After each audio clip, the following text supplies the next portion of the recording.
Hello everyone, we are live here in Yokohama, Japan at the Nissan Stadium. We are kicking it off with the pre-show Budokan Battle Royale. The winner of this gets the opportunity to challenge for the Japan Open title at the start of Season 3. The following is the Budokan Battle Royale. Introducing first, the number one entrant in the Budokan Battle Royale, Inoku Kazunaki, our first entrant here in the our first entrant here in the Budokan Battle Royale. Battle Royale is pretty simple to follow. Groups of 5 come out, and it's elimination by over the top rope, being thrown over the top rope. The winner of the round will move on to the next round and face another 5 competitors. The person to make it through all 20 competitors will be, all the other 19 competitors, I should say. And the final man standing at that, who makes it through all these other 19 competitors, will win the opportunity to challenge for the Japan Open Championship. And Gwen, our second participant here in the Budokan Battle Royale.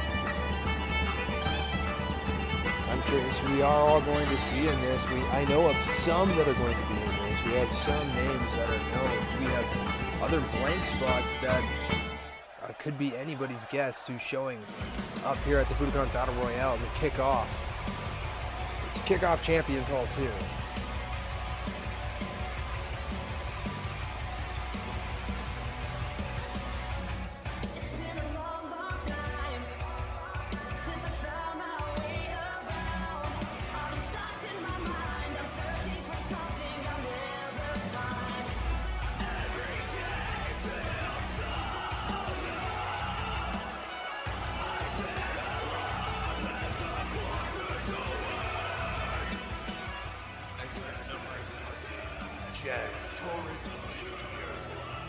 Satoru Jr., our third participant here in the Budokan Battle Royale. So far we got Inoku Kazunaki, Gwen, and Satoru Jr. kicking off the first round. This is going to be anyone's game to win here in the first round so far. I don't have anyone really jumping out, or jumping off the page, so to speak, as the definitive first round winner walking into this.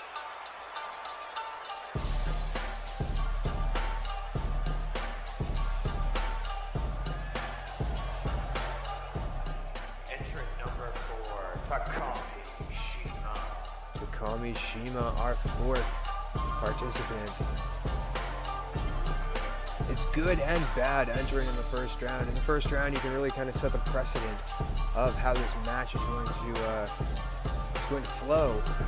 But at the same time, then you have to try to last all the other competitors coming after you. Because after all, this is a one-sum game.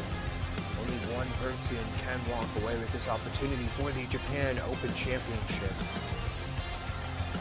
They don't even know who they will be facing technically, because tonight the Japan Open Championship is also on the line. Mori Hanzo having to deal with that rematch clause with Hiro Tanaka.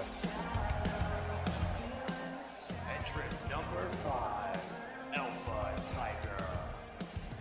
Alpha Tiger coming in at number 5, and we are about to start, as that is the 5 competitors for the start of the first round here for the Budokan Battle Royale. We are underway, kicking off Champions Hall 2, and Alpha Tiger right there with a DDT off the ropes, trying to set something up, an electric chair into the ropes.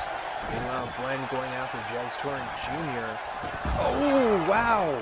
Alpha Tiger has been Inoku Kazunaki eliminating Alpha Tiger early on in this match. That's not what you want to do. That was short-lived for sure.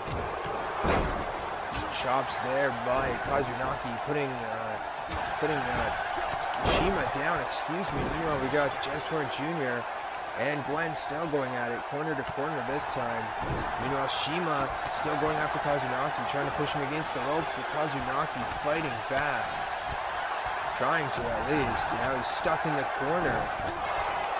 All this back and forth by all of these men.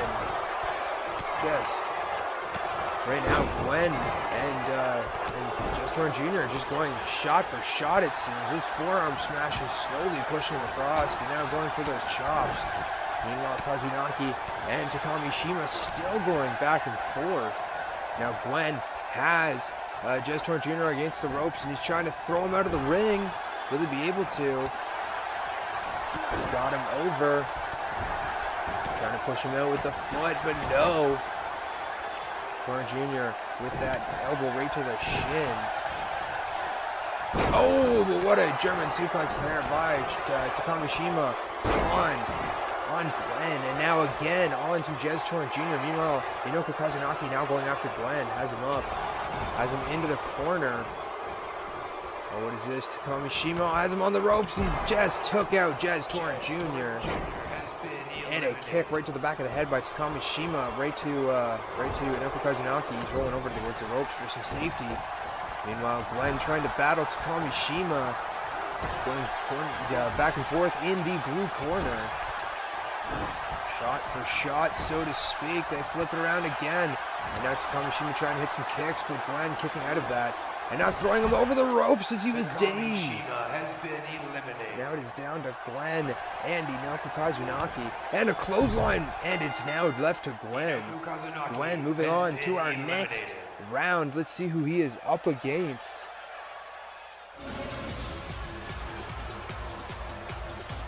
I know that. That is the leader of the British invasion. That sounds like, or I shouldn't say, it could have been Chris Ballard as well. I was just assuming. And it is Charles Winston III. At number 6, Charles Winston III. I also have him on a list here of people that I do know is entering, and I did have him down at entering at number 6.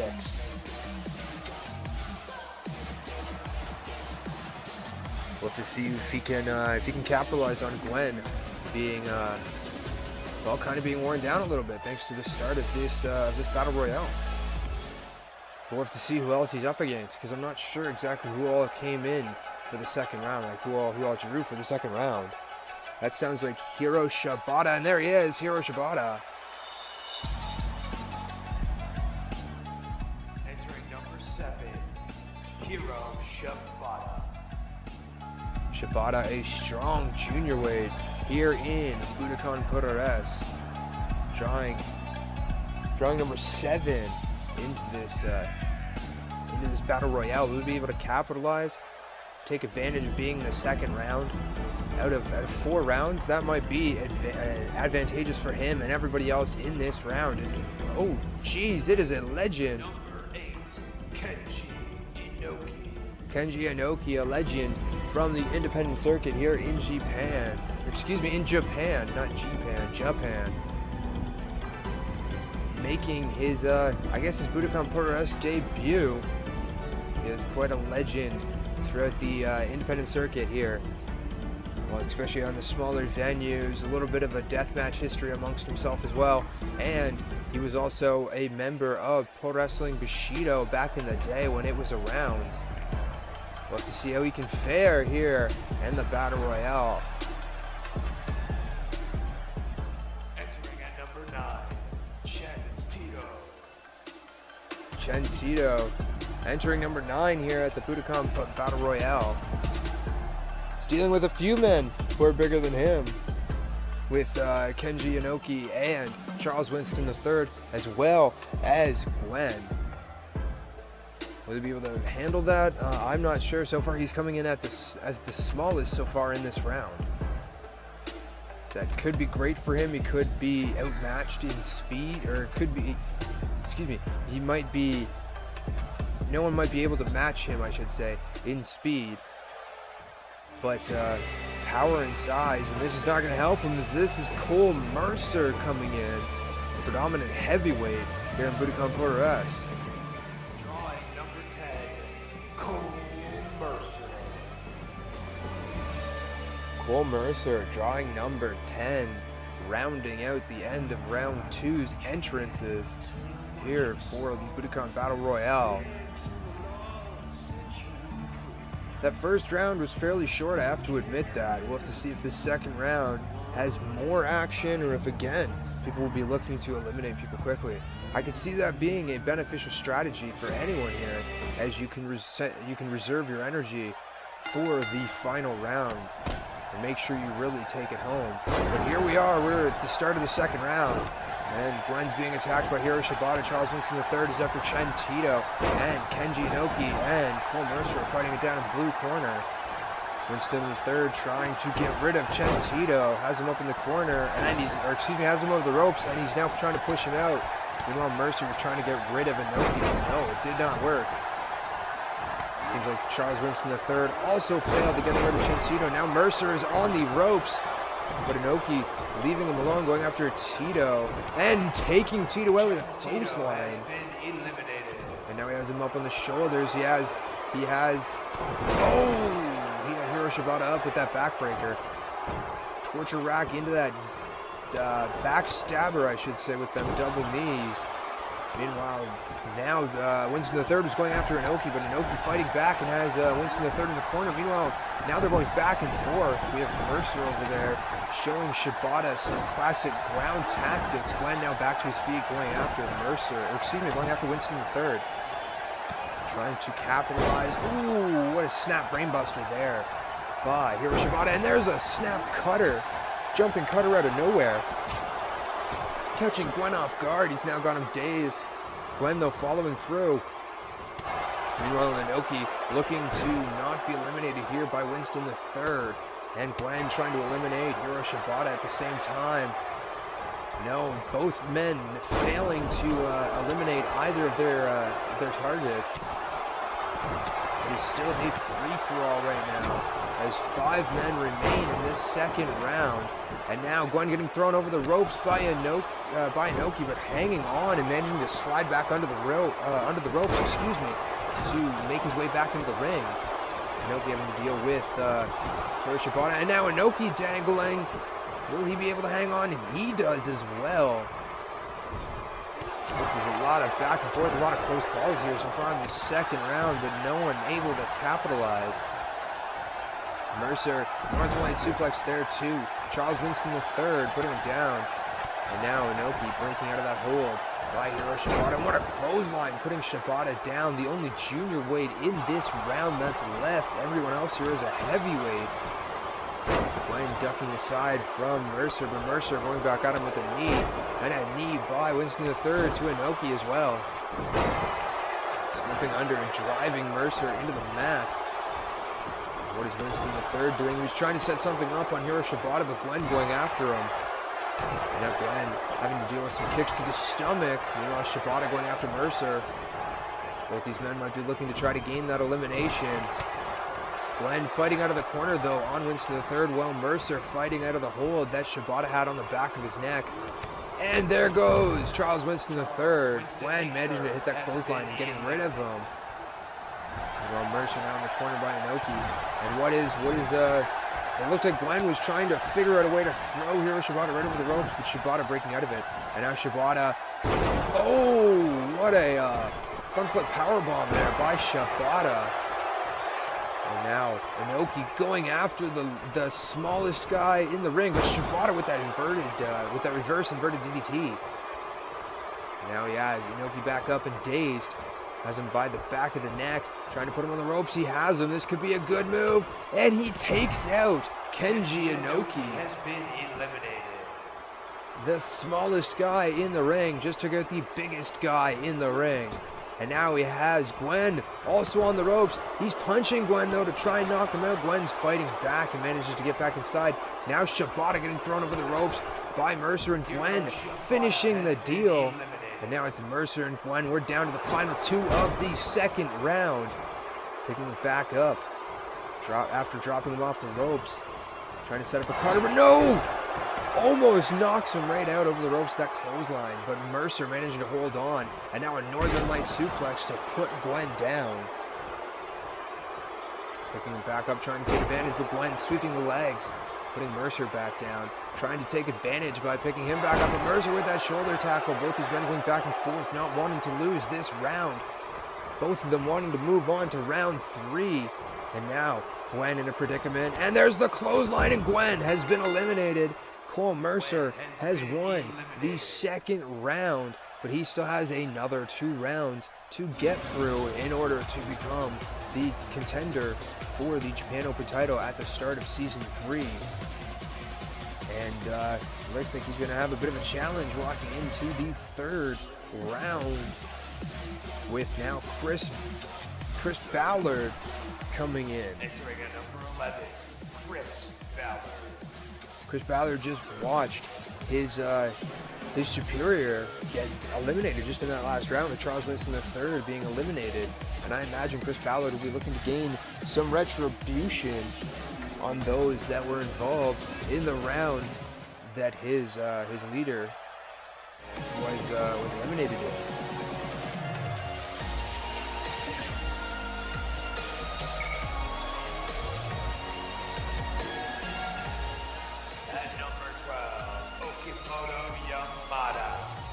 The Gaijin hunter, Okamoto Yamada. We haven't seen him in quite some time here in Budokan Puroresu, and what a time to make a return here at Champions Hall in the pre-show. This is the place to do it. But this is quite a match to partake in, and try and really make your comeback in, make it known that you are back here in Budokan Puroresu. But if he wants to, we will certainly let him. Entering at number 13, Li Wei Shen, another name that we haven't seen here in quite some time. Also making his return, former member of DTOM, no longer, now on his own. Will he be able to make good out of this opportunity here for the Japan Open title? Entering at number 14, Liu Yang. Liu Yang, coming from Hong Kong himself. Looking to really make a big splash. Just made the heavyweight cusp. Arguably, he could have been a junior weight as well, but no, he decided to take himself to the heavyweight division and see what he can make of himself. Look to see what he can make of himself here in the Battle Royale. Here comes Nikita Urena. Entrance number 15, Nikita Urena. Nikita Urena, a tough and agile junior weight, also a very technical fighter. This should be a great round, as that is our 15th entrant with Nikita Urena, and we are underway, and immediately Yang going after Chris Ballard. And Li Wei Shen, Nikita Urena facing off. Mercer going after Liu Yang, though, allowing Chris Ballard and Okamoto Yamada to face off. And Liu Yang trying to get rid of Cole Mercer. A lot of back and forth. Urena not managing to get rid of Wei Shen, although he gets thrown over the ropes, managing to get himself back in. Mercer managing to push that off as well. Leg trap German by Chris Ballard, on Okamoto Yamada. Meanwhile, Liu Yang's against the ropes, and he pulls the ropes out for Chris Ballard, for Cole Mercer, and Cole Mercer is now gone, winning the last round to be the first eliminated in the 3rd. Unfortunate. And now a slam there by Wei Shen on Urena. Meanwhile, Ballard and Yamada going back and forth. Yang now getting into it and going, oh wow! Yamada eliminated by Ballard. Meanwhile, Liu Yang trying to get rid of Li Wei Shen. Will he be able to? That's the question. He's got him over the ropes. He just has to kick him out. No, Wei Shen getting back in. Meanwhile, Ballard going after Liu Yang. Liu Yang, arguably the biggest man remaining in this round. The rest of these junior weights really could stand to take advantage of that if they work together, but it doesn't look like they're going to, as Urena there with that beautiful back suplex. Arm drag by Liu Yang on Chris Ballard. And now Urena has Li Wei Shen in the corner, but he's not really utilizing both these men, taking their time to mess around. Liu Yang going after Li Wei Shen now. Wei Shen, though, sweeping the leg, holding onto that other leg. And now driving that knee into the mat. Meanwhile, Urena trying to set up a soul butt. Chris Ballard catching it. And now has control of Nikita Urena by the back of the neck. Has him on the ropes. Looks to try to get rid of him. Single arm monkey flip by Liu Shen on Liu Yang. Back and forth by all of these men. And oh, there was Chris Ballard. Chris Ballard has been eliminated. Nikita Urena catching him on that reversal and then hitting that clothesline, knocking him out. And now going after Liu Yang with that neck breaker. Liu Yang go back to his feet, trying to set something up. Soul butt though by Urena. Now Urena going for that leg, but no. Yang reversing it. Isolating that shoulder, raining it down. And there, Wei Shen just tripping out Liu Yang. Now picking him back up. Urena has control of Liu Yang by the back of the neck. Has him on the ropes.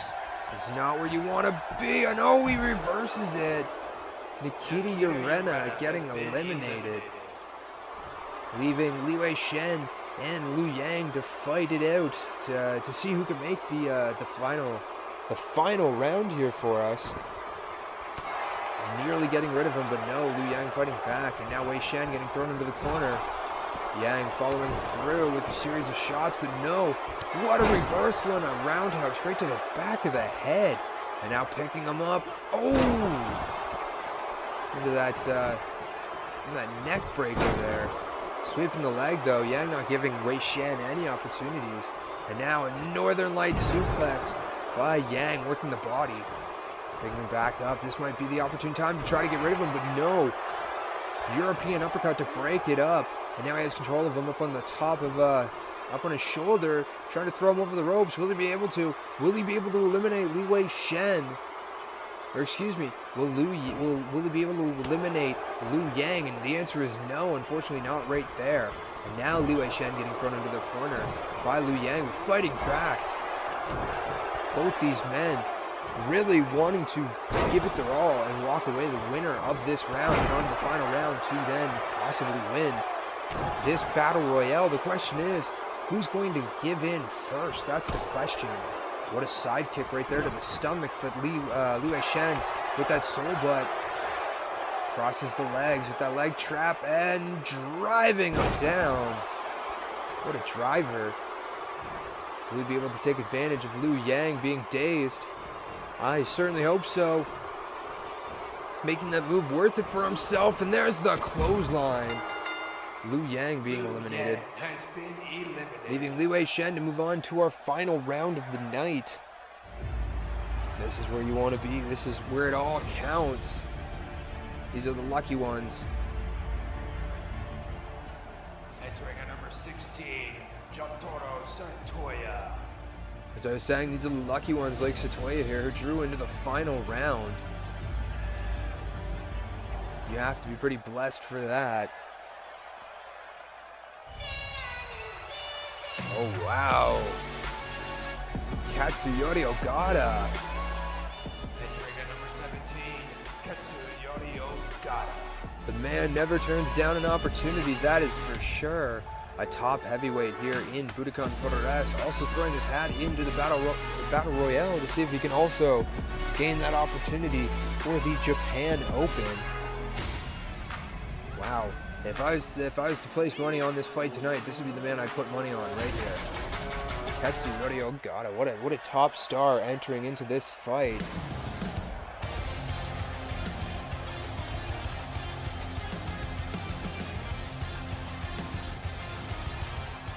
At number 18, Young Lion. And there is Young Lion, number 18. Entering into the ring very quickly. He wants to get this going. I don't blame him, in all honesty. I really don't.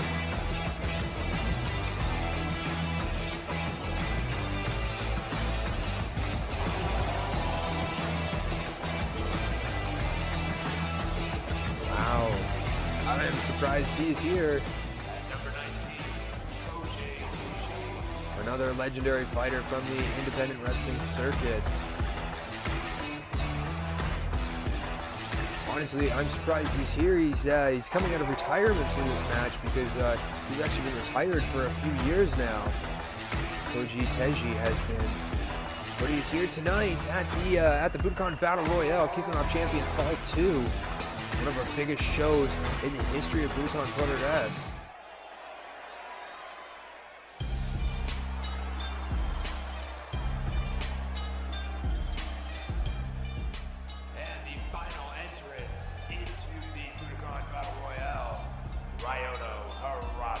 Ryota Harada drawing number 20, our final competitor in the Budokan Battle Royale. One could argue it's the lucky number. Will he be able to capitalize on it though and walk away the winner of the Budokan Battle Royale here at Champions Hall 2. Right now he's up against the ropes by Young Lion, and Young Lion trying to get rid of him. Same with Jotaro Satoya. Meanwhile, Teji going after Ogata. Harada over the ropes, trying to fight his way back in though, and I think he's managing to. He pushes both of his assailants off of him. Meanwhile, Li Wei Shen was taking his time, selecting his target, and immediately goes after Jotaro Satoya. Meanwhile, Ogata and Teji, our heavyweights, are duking it out up in the top corner. Young Lion going after Ryota Harada, still isolating that arm. Who will be the first one to get an elimination here in our final round, and who will be the first to be eliminated here in our final round? It seems like so far the winners of the previous round are likely to go in the first. We'll have to see if Li Wei Shen will be able to break that and make his way through this. Right now it's not looking good, as he was just put over the ropes by Jotaro Satoya, but Satoya not managing to capitalize on him going over the ropes. Li Wei Shen managing to fight back, and there's our first elimination of this round. Koji Teji has been eliminated by none other than Katsuyori Ogata, the man that I put my money on to win this Battle Royale, and now he's going after Young Lion. And Lion might not stand a chance with the weight difference and height difference between both of these men. Meanwhile, Satoya in trouble himself as Ryota Harada and Li Wei Shen throwing him over the ropes, trying to get rid of him. Will they be able to? Oh, they're both trying to push him out. Will they be able to? They do! Jotaro Satoya has been eliminated. Ryota Harada and Li Wei Shen getting an elimination apiece there on their combination against Jotaro Satoya to get rid of him. Meanwhile, now they're competing against each other. And again, Li Wei Shen being super quick here, managing to take out that heavyweight with Ryota Harada. Meanwhile, Katsuyori Ogata fighting with Young Lion and hits him with that Insecurity, but coming back with that Shining Wizard. Jesus Murphy. Meanwhile, Li Wei Shen going after Young Lion. Young Lion fighting back with a series of elbows. Meanwhile, Ryota Harada now going after Katsuyori Ogata, trying to get rid of Ogata. Will he be able to? He's got him up on the top ropes. Will he be able to get rid of him from here? No, he doesn't. Ogata. I don't know if Ogata managed to fight out of that, or Harada just felt that Young Lion was coming up behind him and gave up just to protect himself. Meanwhile, now Young Lion and Harada going after each other. Li Wei Shen and Katsuyori Ogata also going after each other. Tripping him up and hyperextending that leg. That might slow Young Lion down. Meanwhile, German suplex, arm trap German suplex, I should say, by Li Wei Shen there, twisting neckbreaker by Ryota Harada. All of these men really trying to take advantage of the moment and get that win. Now Li Wei Shen trying to get rid of Katsuyori Ogata once again. Will he be able to? Will he be able to get rid of Ogata? Ogata fighting back as hard as he can, and there's an elbow right to the side of the face of Li Wei Shen, backing him off. And now a face strike by Katsuyori Ogata. Wow. Seeing a little bit of dirtier tactics come out of the man in this match. Meanwhile, Li Wei Shen not slowing down at all though. Oh, what a drop through into that arm bar, but unfortunately submissions don't really matter, but the damage can still be done. Meanwhile, Ryota Harada on the top rope right now by Young Lion, but an elbow breaks that up. And now both men going back and forth with Soul, but again, he has Ryota Harada against the ropes, and he tries with the clothesline, but misses. And he is eliminated. Ryota Harada pulling the rope down on him, and Young Lion just going straight over the top, as you saw there. Meanwhile, now Harada going after Katsuyori Ogata as we are down to 3. Our final 3 competitors of the Battle Royale. And now Ryota Harada looking to get rid of Katsuyori Ogata as well. He's got him up on top. Will he be able to get him out? Oh, he flips him over. Oh, and there it is. Katsuyori Ogata eliminated.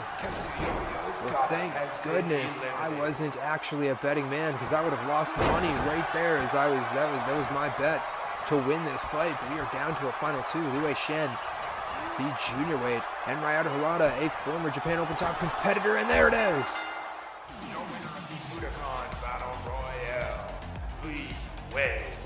Wei Shen, the winner of the Budokan Battle Royale here at Champions Hall 2 to kick it all off.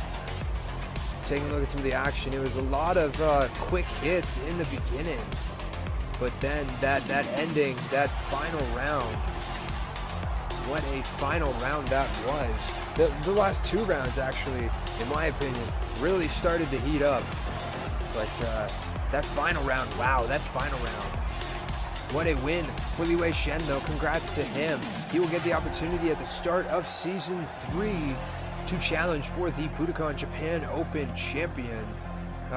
Championship, whoever that is, after tonight, of course, as we're going to find that out in Champions Hall. Anyways, we'll see you in a moment as we kick off Champions Hall 2.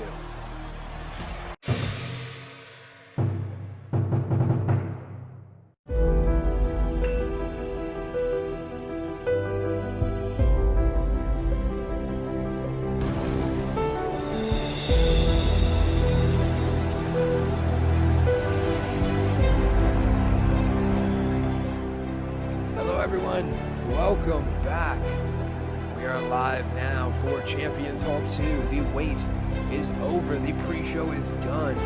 We are here in Yamaguchi, Japan. I apologize. We are not here in Yokohama. We are here in Yamaguchi, Japan at the Nissan Stadium. And we have a huge show for you tonight. We have the Budokan Japan Open Championship. A rematch as Hiro Tanaka, the former champion, looks to regain his belt against Mori Hanzo. We also have the IPWC Women's Championship on the line. Rose Wilder of our partner AOW is looking to take on our champion Barbara. We also have the IPWC Tag Team Championships on the line. Defeat on the rival, looking to also utilize their rematch clause to take on the best team ever and earn back their IPWC Tag Team Championship. Will they? We'll find out. We have the IPWC Juniorweight Championship also on the line.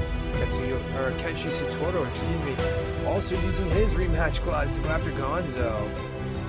And we have the AOW World Championship on the line tonight. Danny Dyer taking on our champion, Joshua Borne of AOW. This should be a great match. And finally, our main event of the night, the IPWC World Heavyweight Championship on the line. The P2 Summit Champion PADRINHO taking on our current IPWC World Heavyweight Champion, HADOKOA. Before we get to all of that, we're kicking things off with a specialty retirement match. GURIESON takes on his superior, his teacher, Great Yamashita. This is Great Yamashita's final match here in Budokan Puroresu.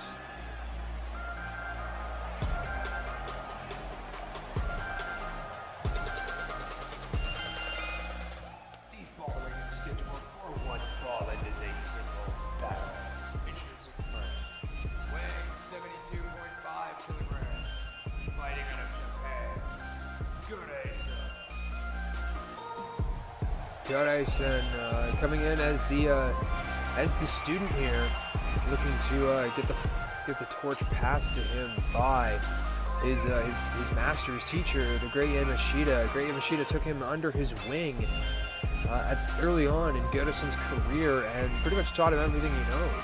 Really brought out the fighter within GURIESON, and well, this was quite a kind of a bittersweet but also beautiful moment for GURIESON to be the final match for the Great Yamashita.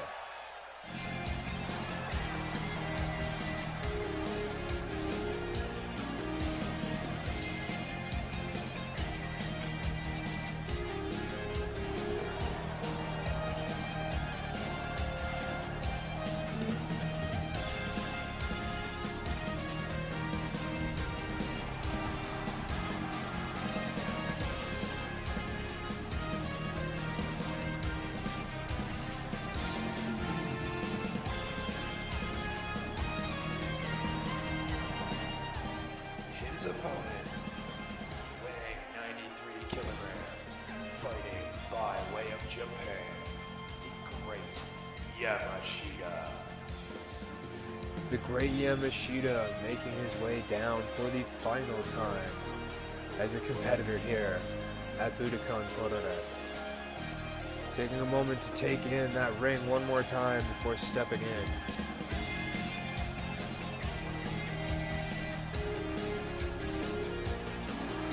been a competitor here with us since we launched in 2018. He is now also one of our head board of directors for the IPWC, governing over Budokan, so naturally there might be a conflict of interest, and he unfortunately has to retire, but he's not going out without a fight, and we are underway. Both these men immediately firing off right at the center of the ring, throwing him into the corner, ducking under, into the neck breaker, and Yamashita trying to show that he still has it. Yamashita dropping a knee right into the back of GURIESON, and now pulling GURIESON back in towards the center of the ring. Will this be a quick match? Will the master squash his student? I'm hoping not. Whip into the corner, and again bounces right back out, right back towards Yamashita. Yamashita picking him up, trying to pick him up for a slam, but no. GURIESON reverses and a clothesline into the corner. And now GURIESON in control with that drop kick. Right into the basement there, catching Great Yamashita right in the chest. Using those ropes to his leverage there as well in that corner. It was a beautiful move, and now a pin. Only a 1 count on the Great Yamashita. Yamashita right back to his feet. GURIESON trying to capitalize, but no, a drop kick there by Great Yamashita, putting GURIESON down. And now picking it back up, missing that strike and that side kick there by GURIESON, and a drop kick of his own to put the Great Yamashita down. Yamashita though right back to his feet. Irish whip into the corner, and a drop kick into the corner, dropping GURIESON. GURIESON trying to get out of the way, and he does, and another drop kick. These men just going back and forth. Picking him back up. And now a whip, corner to corner, so to speak. There's the chop, throwing him down off the ropes, and a drop kick right to the side of the head of Yamashita. This is what we expected, though. Both these men are quite energetic in the ring. They like to be high fly and high velocity, so to speak. Right now, though, GURIESON trying to slow down and possibly go after old injuries on his master, on his teacher. And now Great Yamashita on the ropes, and GURIESON using them as a slingshot to throw Yamashita right back into the ring. Trying to pick him back up, but a jawbreaker reversal by Great Yamashita, trying to set up a kick, but misses. And now GURIESON with that elbow, dropping Yamashita to a knee. Again, holding him by the back of the mask, walking him over towards the ropes and throwing him over the ropes. GURIESON knocking Yamashita out of the ring. And now a kick to the chest, putting Yamashita down right in front of our audience here at Nissan Stadium here in Yamaguchi, Japan. Again, I apologize. I don't know why it said Yokohama. Kicking out of that count. GURIESON though trying to capitalize any way he can. Yamashita though fighting out of it with that uppercut. And now both men going back and forth to try to take control of this situation. Off the ropes. Oh! Wow. What a sling blade there by GURIESON, trying to follow it up with a pin, but doesn't even get the 2 count. Yamashita kicking out of it. That was kind of almost a textbook move from the Great Yamashita. Great Yamashita, taught him everything, not everything, but a vast majority of what GURIESON knows, including that sling blade there. It was an awesome follow-up drop kick too that we just saw there as I was talking. Meanwhile, a whip into the corner, another chop, and he follows it up again with another drop kick right to the side of the Great Yamashita's head. His head might be ringing now, and there's a knee. If it wasn't, it is now, that's for sure. And now GURIESON pulling the Great Yamashita out towards the center of the ring, going for that pin attempt. Will this be an off one? No, it is not. Again, the Great Yamashita kicking out of it. GURIESON following it up with a shot right to the back. Yamashita, though, just shrugging it off. What is this? Oh, release butterfly suplex. Just tossing GURIESON, nearly throwing him into the turnbuckle there. Yamashita has him back up in a clothesline. Another clothesline by the Great Yamashita, and a kick right to the face of GURIESON. Yamashita getting fired up, picking GURIESON back up. He's dazed. And a whip into the corner. He's turning him around. What is his game plan here? A kick to the stomach, and he drops him, and a cross body into the bottom of the turnbuckle. That has to hurt. What an old school tactic by the Great Yamashita. And now Yamashita locking up the legs. Is he going for the STF? And there it is. He just leans right over, showing he still has it. And what we see, Geruson submit. No, he doesn't. He manages to break out of it. Great Yamashita trying to park himself on the ropes, and Geruson trying to take advantage of that. Irish whip into the corner. Geruson taking too much time, and now Yamashita making him pay. What is this? Oh my lord, a tarantula submission on the ropes. He's got to watch himself though, he can't hold it too long. Our referee Renny Kasaba could call the DQ, or like count the DQ, start the DQ count. Oh, German suplex though by Geruson.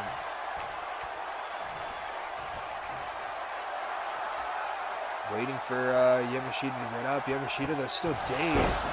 Strike to get him down, and another forearm there, and a sling blade by Geruson. Geruson has him down. Now picking him back up. Whip into the corner. I thought he was going for the one closest to him, but no. He goes for the one furthest. And a fireman's carry reversal by Yamashita. Again, Geruson taking too long to get over towards that corner, it seems, and take advantage of his moment. Yamashita showing that. Oh, and here we go. Oh, what an elbow, though. And just tossing him, a bell toss by the mat. And following it up with a stomp right to the face. Yamashita doesn't seem like he's playing around anymore with his student. He's now trying to take him to the limit. Almost gets the 3 count from that combination. A knee, though, right to the back to put Geruson back down despite kicking out of that pin. Geruson, though, starting to fight back. Will he be able to defeat the man that knows him so well because he has trained him? Oh, what a follow-through clothesline by Yamashita. Geruson right back up, though. And off the ropes. Oh, and another sling blade catches him. And now picking him back up, and a chop. Both these men just taking it to the limit. He's got him up in a power bomb, and there it is. Sit down power bomb. 1, 2. Almost gets it as he trapped the shoulders there after the power bomb. Geruson picking Yamashita back up. Great Yamashita, though, pushing him off. Kick to the stomach. And down to a knee, and a slap by Great Yamashita, going for the pin. 1, 2. No, it is not enough. Geruson kicking out of it despite that stiff slap right to the face as he was down on the knee. Yamashita trying to see if he can disrespect and, I'm guessing, cause Geruson to get upset and possibly react improperly in this match. Meanwhile, Geruson trying to keep his cool. Now has Great Yamashita in the corner. What is this? He's got him dazed, setting him up. Oh, what a double drop kick right into the corner there. Dropping him right off the turnbuckles. And now a pin attempt by Geruson. Will this be enough? 1, 2. No, it is not. A kick out just before the 3 count by Great Yamashita. Geruson, though, not wasting any time. He was a little shocked there for a second, it seemed, but reality snapped back in, and he is up on the top rope. And what is this? Oh, trying to set up a suicide splash, and is met by the knees of the Great Yamashita. Great Yamashita, quick to capitalize, whipping Geruson right out of the ring, and you see he bounced off the mats and then onto the risers around the ring there. So the mats only stopped so much, trying to set something up, and reversed by Geruson with that kick. Oh, what a Pele. Picking him back up. Great Yamashita might be dazed after that one and trying to set up a DDT, but no! Geruson getting driven down into the risers and to the stage there, actually. And now Great Yamashita back into the ring, calling for Geruson to get back in. Will Geruson be able to make it back in before the end of the 20 count? He does. He manages to.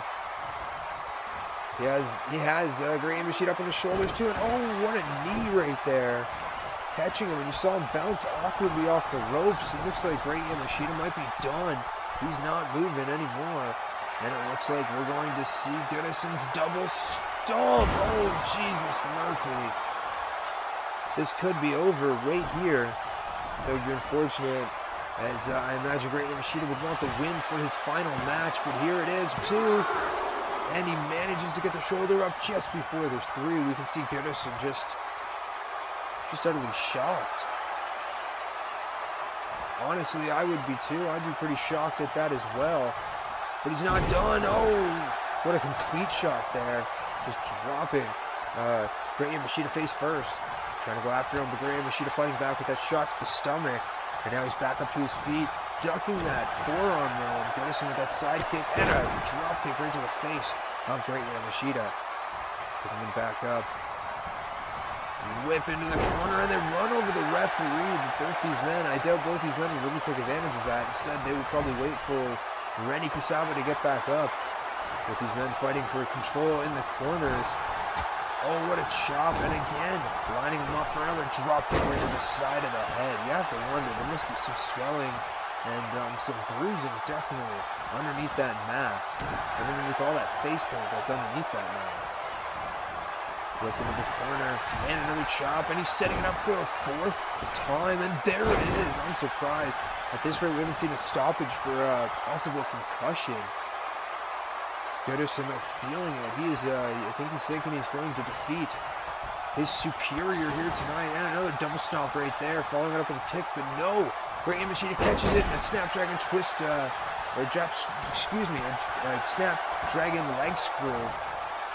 And lining it up with a neck breaker. Garrison was just really leading the charge, but how quickly the momentum has shifted in favor for the Great Yamashita. Now the Great Yamashita looking to finish things off right here. Right now, will this be enough? He's got him up. Oh, there's the Yamashita driver. 1, 2, 3.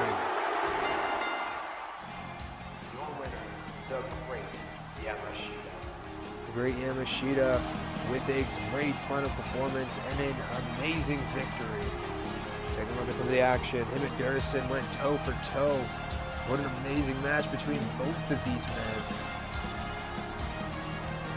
What a way to send your superior off, to send your teacher off, to your sensei off, is by trying to battle him and defeat him at Champions Hall. And coming close a few times, but Unfortunately, your superior prevails, I imagine. I imagine Great Yamashita might have some stuff he might want to say to everyone, so I'm going to pass it down to him.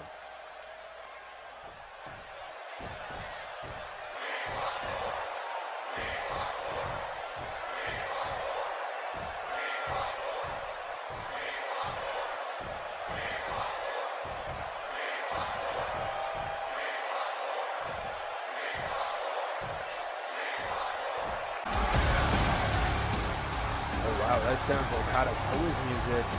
And we know HADOKOA is represented by Atsuji Satoru, and Satoru has had Great Yamashita in his sights ever since Great Yamashita essentially took his job on the board of directors. And there he is, Atsuji Satoru, coming out here to confront, I'm guessing, the Great Yamashita. Great Yamashita can't even have this moment to himself, this retirement moment to himself.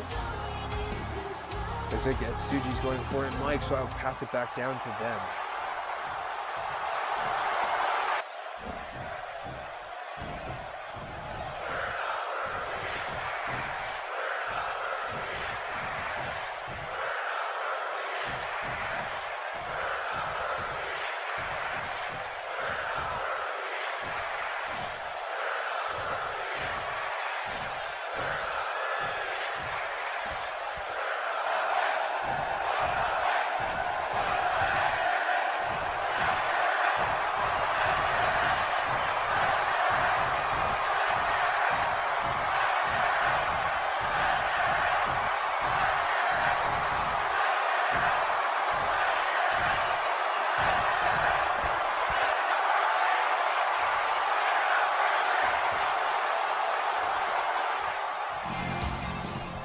Wow. Not only has the Great Yamashita retired, Atsuji Satoru is leaving the company after tonight's show.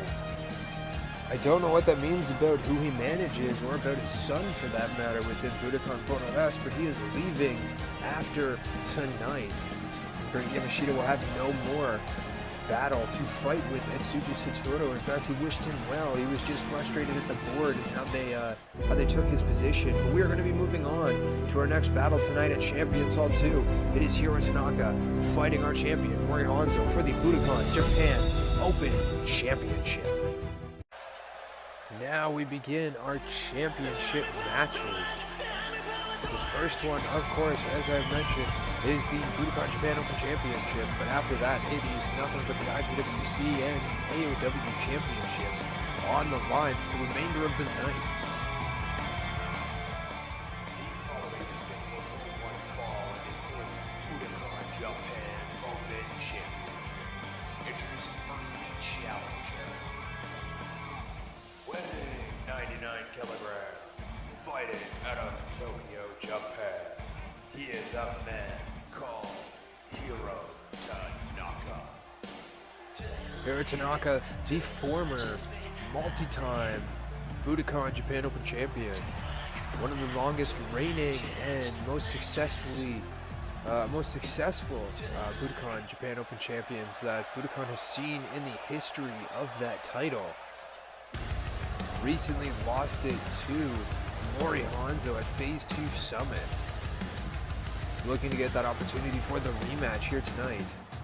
His opponent, weighing 85 kilograms, fighting out of Tokyo, Japan. He is the great defending Budokan Japan Open champion, Mori Hanzo. Mori Hanzo, like I said, recently won the championship at Phase 2 Summit. This is a big moment for him. This is his first actual title defense, and it's against a man he has already beat. A man technically he beat for that very title that is around his waist right now. So all he has to do is do it again. Will he be able to, though?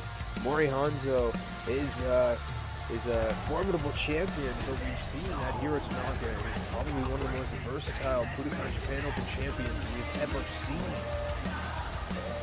in Budokan Puroresu. So these are big shoes to fill. This is a big position for Mori Hanzo.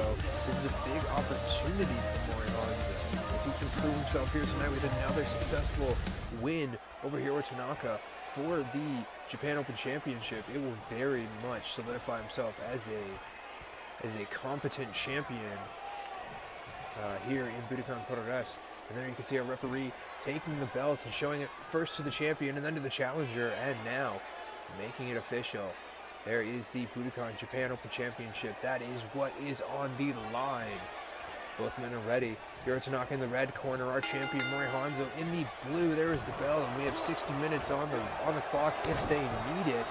But I doubt they will. Both these men like to try and finish a match as fast as they can. Not that they're no nonsense, it's just normally they're high impact, so if they have their way, chances are they probably will try and finish a match quite quickly. Right now we have a little bit of back and forth and a power struggle. Taking him down with a headlock, and then a punch to the face, trying to follow it up with a kick, but Tanaka back and forth. Now Hanzo pushing Tanaka into the corner. And it looks like nothing's happening, so our referee's going to step in between them. Break them up, allow them to reset. Trying to set up that drop kick, but no. Hanzo denies it, stepping aside. And now he has Tanaka against the ropes. Irish whip drops down. Jumps over. Tries to set something up, but no. Tanaka denying it, but again, can't hit that drop kick on Hanzo. It seems twisting neckbreaker by our champion, though. Now picking Tanaka back up. And a whip over the ropes, and Tanaka landing a little awkward there, it looks like, but he's quick to his feet. Getting back into the ring, though, doesn't want to mess around with Hanzo outside of the ring, which, in my opinion, is a smart move. Hanzo, though, again, has Tanaka on the ropes. Tanaka, though, allowed to enter back in, it seems. Soul butt there, another kick, and wow. What a roundhouse straight to the face. Now picking him back up, a slap there by Tanaka and following it through with, oh jeez, just driving the face right into the knee. And dropping down for the headlock. Oh, dropping down again just to add more pressure. onto the neck of Hanzo, and now pulling Mori Hanzo out towards the center of the ring, and Hiro Tanaka with an early pin attempt. Only a 1 count on our champion. Tanaka, though, not letting off at all, relentless here as he goes after Mori Hanzo, our Budokan Japan Open champion, raining down a series of elbows right to the face. And now trying to pick him back up, but Hanzo fighting back with that European uppercut. Now Hanzo trying to set something up, but no, gets the elbow driven down into the knee, and then an Irish whip. Wow. Looked like it was going to be an arm drag, but he turns it into a neck breaker. And now Hiro Tanaka going for the pin. Only a 1 count, though, again on Mori Hanzo. Now kick to the back. Hiro Tanaka picking him back up, and now a chin lock. Again, trying to slow down Mori Hanzo, really create a gap between both of these men in terms of agility and speed. It's a very smart move by Hiro Tanaka. Way to create an exploit and then manipulate it to the fullest. That was what was one of the things that made him such a versatile champion in the first place, and what makes him such an adequate challenge here tonight for Mori Hanzo. Right now, he is taking it to Mori Hanzo. Standing moonsault press there by Hiro Tanaka, and again he goes down into that headlock, balancing it up, and then whips it back down, and just solid amount of pressure there. And a pin attempt opportunity one. Again, only a 1 count. Mori Hanzo really trying to show his resiliency here as he's trying to kick out before the 2 count. And now he's trying to fight back against Hiro Tanaka with that forearm smash to the face. He's got him up in the KTFO position, but no, that fireman's carry gets reversed into the inverted DDT. Seems like our audience is a little divided. Oh, pin attempt. Again, Mori Hanzo kicking out before the 2. But Hiro Tanaka, again, relentlessly on our champion, trying to figure out any way to really break him down in terms of defenses. Hanzo again, though, trying to fight back. Both men missing their strike move there. Ooh, what a kick to the face.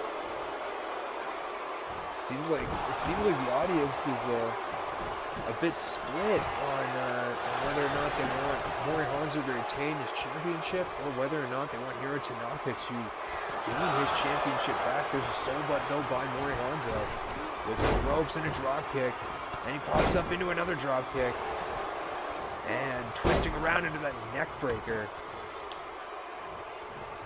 And now he's picking up Hiro Tanaka. He's got him up on the shoulders, and there's the KTFO.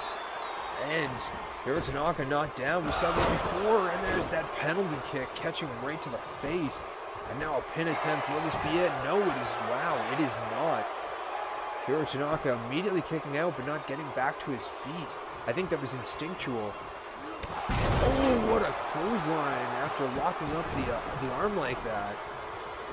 Tanaka back to his feet. They're trying to fight in some way, but Mori Hanzo not allowing that. It seems like Mori Hanzo now in the driver's seat.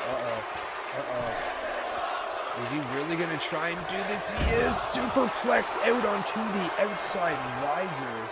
Mori Hanzo thankfully landing on those mats, but Hiro Tanaka just flat back onto the risers outside of the ring. Here at Nissan Stadium, our audience just loving this match as both these men going back and forth. Hiro Tanaka managing to get back in the ring. Mori Hanzo taking his time, and now he too enters the ring, but what is this? Ooh, snapback suplex there by Hiro Tanaka as he was taking advantage of Mori Hanzo entering back into the ring. Hanzo though with that jawbreaker and a follow-through, borderline follow-through clothesline. Hanzo also looking for any exploit that he can, it seems, on Hiro Tanaka. Right now, both these men pretty divided, I would say, in this fight, although that knee and bulldog combination by Mori Hanzo might have just really swayed the momentum back into his favor. Elbow right there by Hanzo. Hanzo, though, feeling the effects of this fight, and now kind of went shot for shot there for a second, and a bulldog of his own by Tanaka. Now Tanaka stomping down on Hanzo, and another pin attempt one. 2. There it is, finally getting to the 2 count, but not getting that 3 that he needs for that championship. Tanaka looks like he's feeling the effects of this match, but he still hits that corkscrew moonsault. Going for the pin. 1, 2. That standing corkscrew salt was quite something by Hiro Tanaka, but Mori Hanzo fighting out of it, or fighting back now as he sweeps the legs. Lining it up, whip into the corner, and Tanaka just bouncing out. And now Mori Hanzo has him up, and hanging him up on that top rope. Hiro Tanaka just eating that right to the neck, unfortunately. Trying to set something else up, and again, eating the rope there as Hiro Tanaka goes running at Hanzo, and Hanzo just throwing him onto that top rope. Tanaka, though, trying to fight back, will he be able to? Hits that Hurricanrana, just throwing Hanzo down. Now Hanzo falling out of the ring, trying to collect himself on the mats outside in front of our Nissan Stadium audience. Hiro Tanaka joining him, trying to hit that backspin, but both men going shot for shot. Tanaka following Hanzo as he goes back into the ring, managing to knock Hanzo into the corner.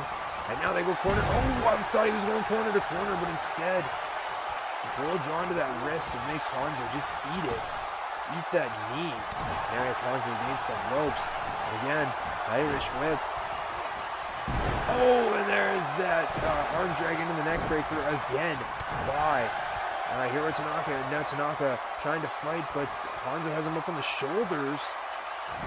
Oh, and driving the top of the neck into that top turnbuckle. Or the top of the spine, I should say.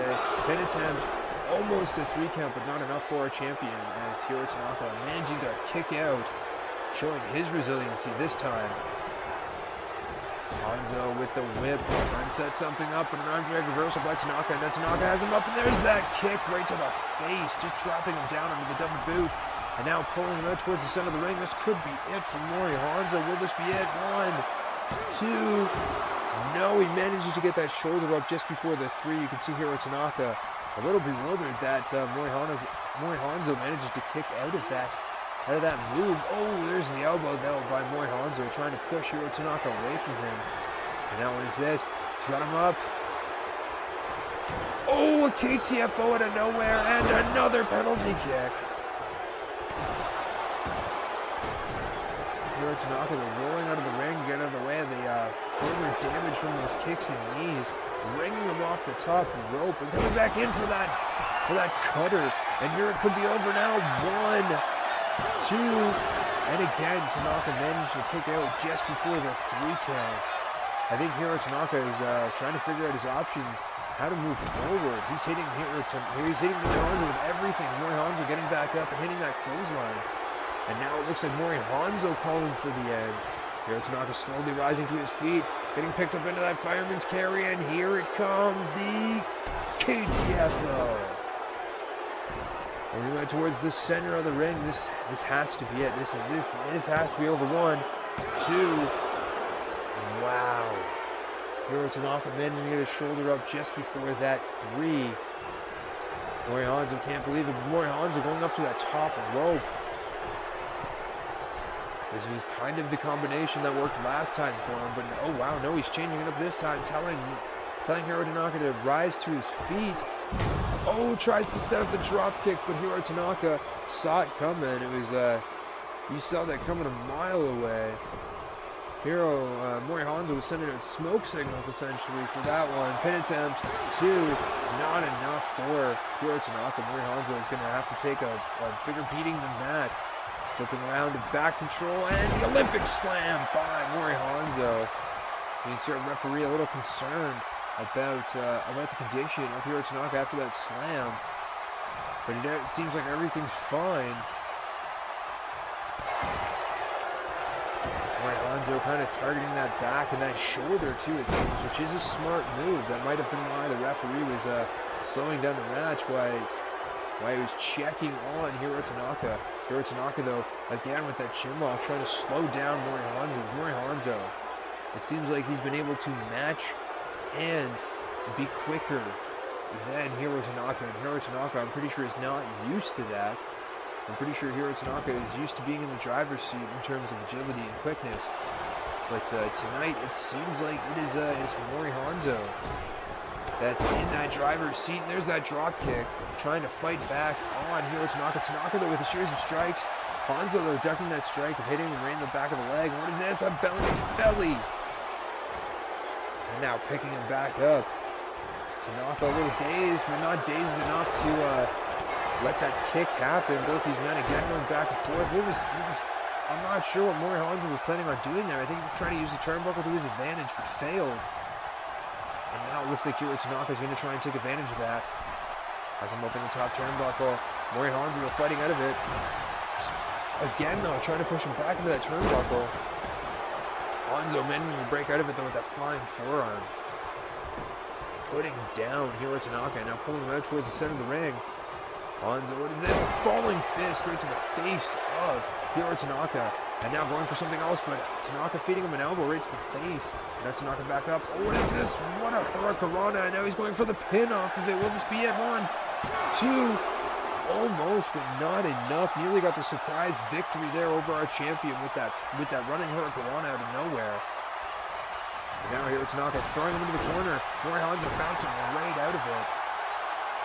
And now lining up the side of the face and dropping a stomp right down to the side of Hanzo's face. Picking him back up, though. Hiro Tanaka not done. Another corner throw and just a flying forearm into the corner, putting Mori Hanzo down. Hanzo fighting back with that knee right to the face. And now dropping down. What is this? He's got the camel clutch, but no. Too close to the ropes. The referee tells him to drop it. He won't be able to win by that move right there, unfortunately. Getting the leg swept out by Hiro Tanaka. Tanaka isolating that arm.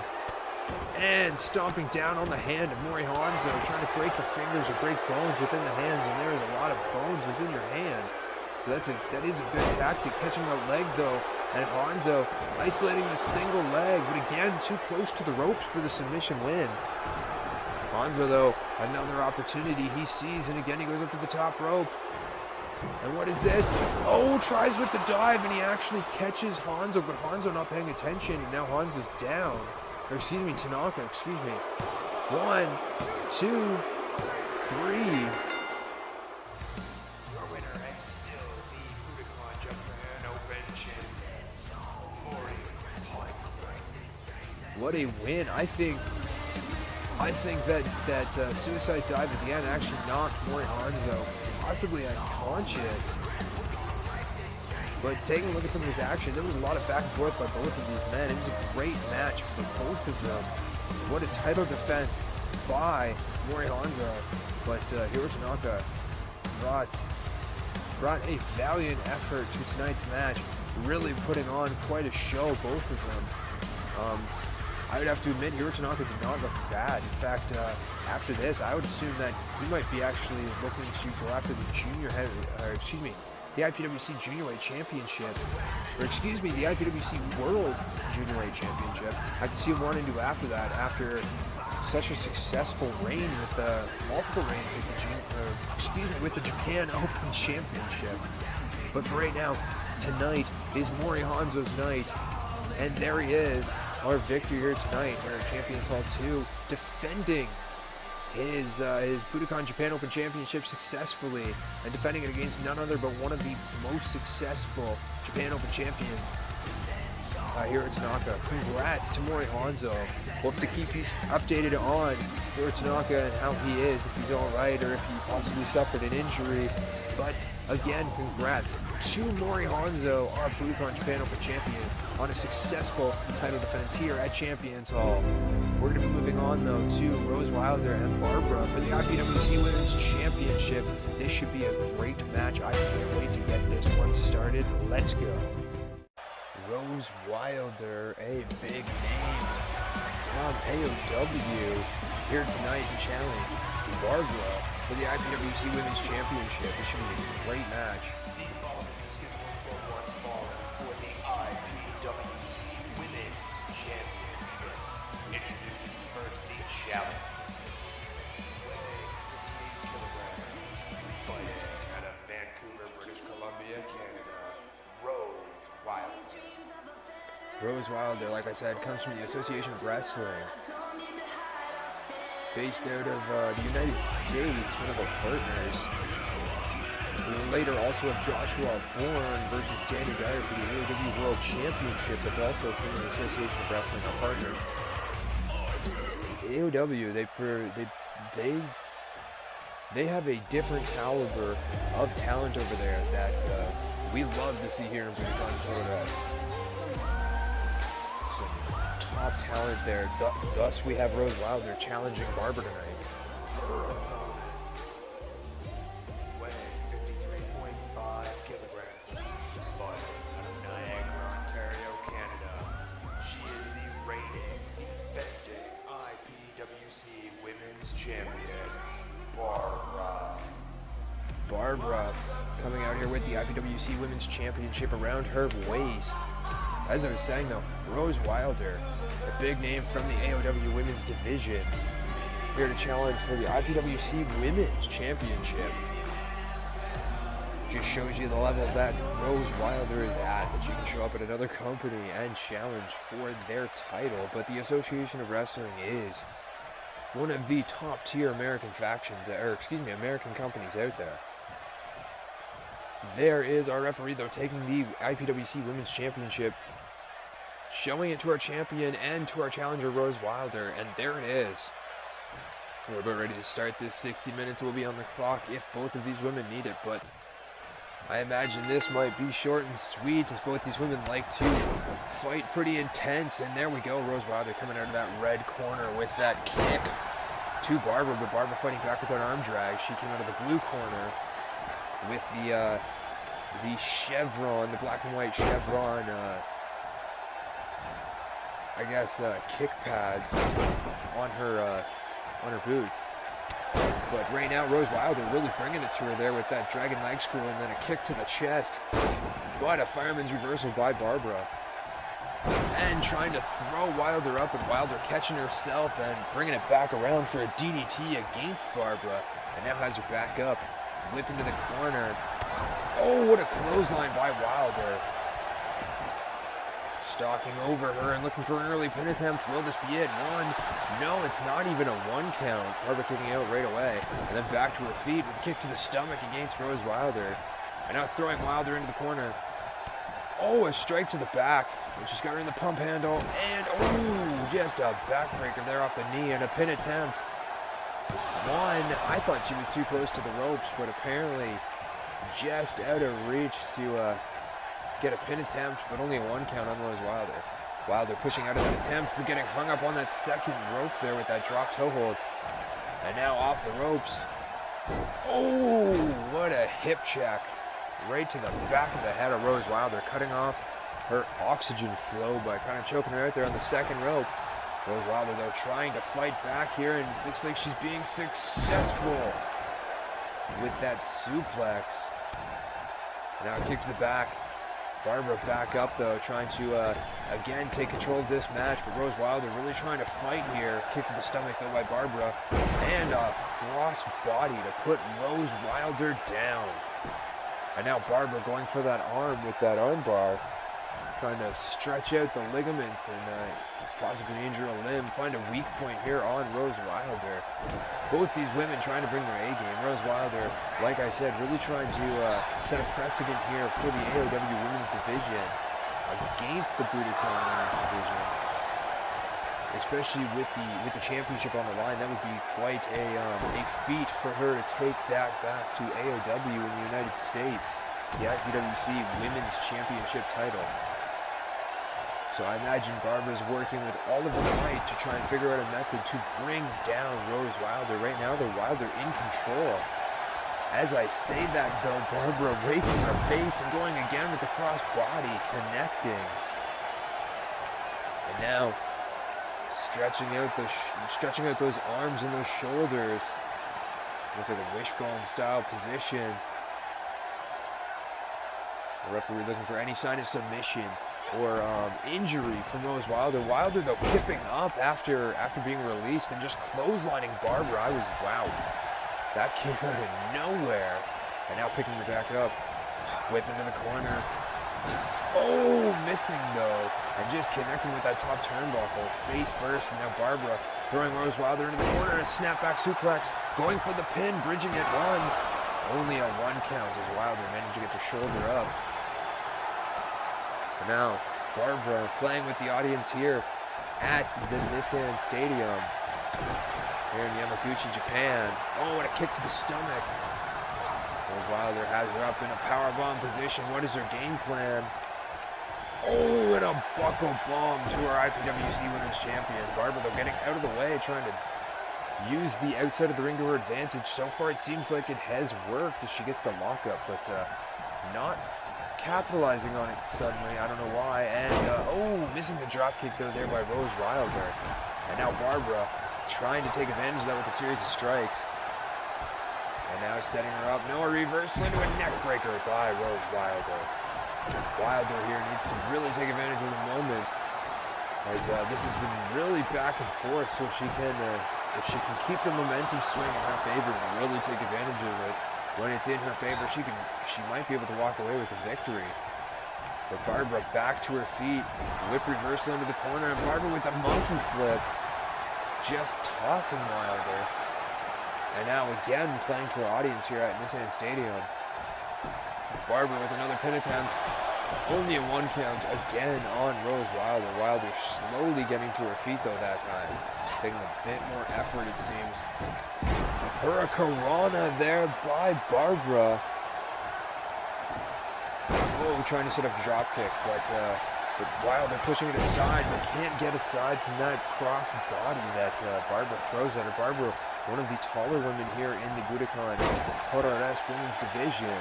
And right now, Rose Wilder feeling that effect as she couldn't get out of the way. The cross body, or these kicks, are hard to get into the range of too from Barbara. Another pin attempt, but only again a 1 count for Barbara on Rose Wilder. Picking her up with Wilder fighting back in a Hurricanrana of her own.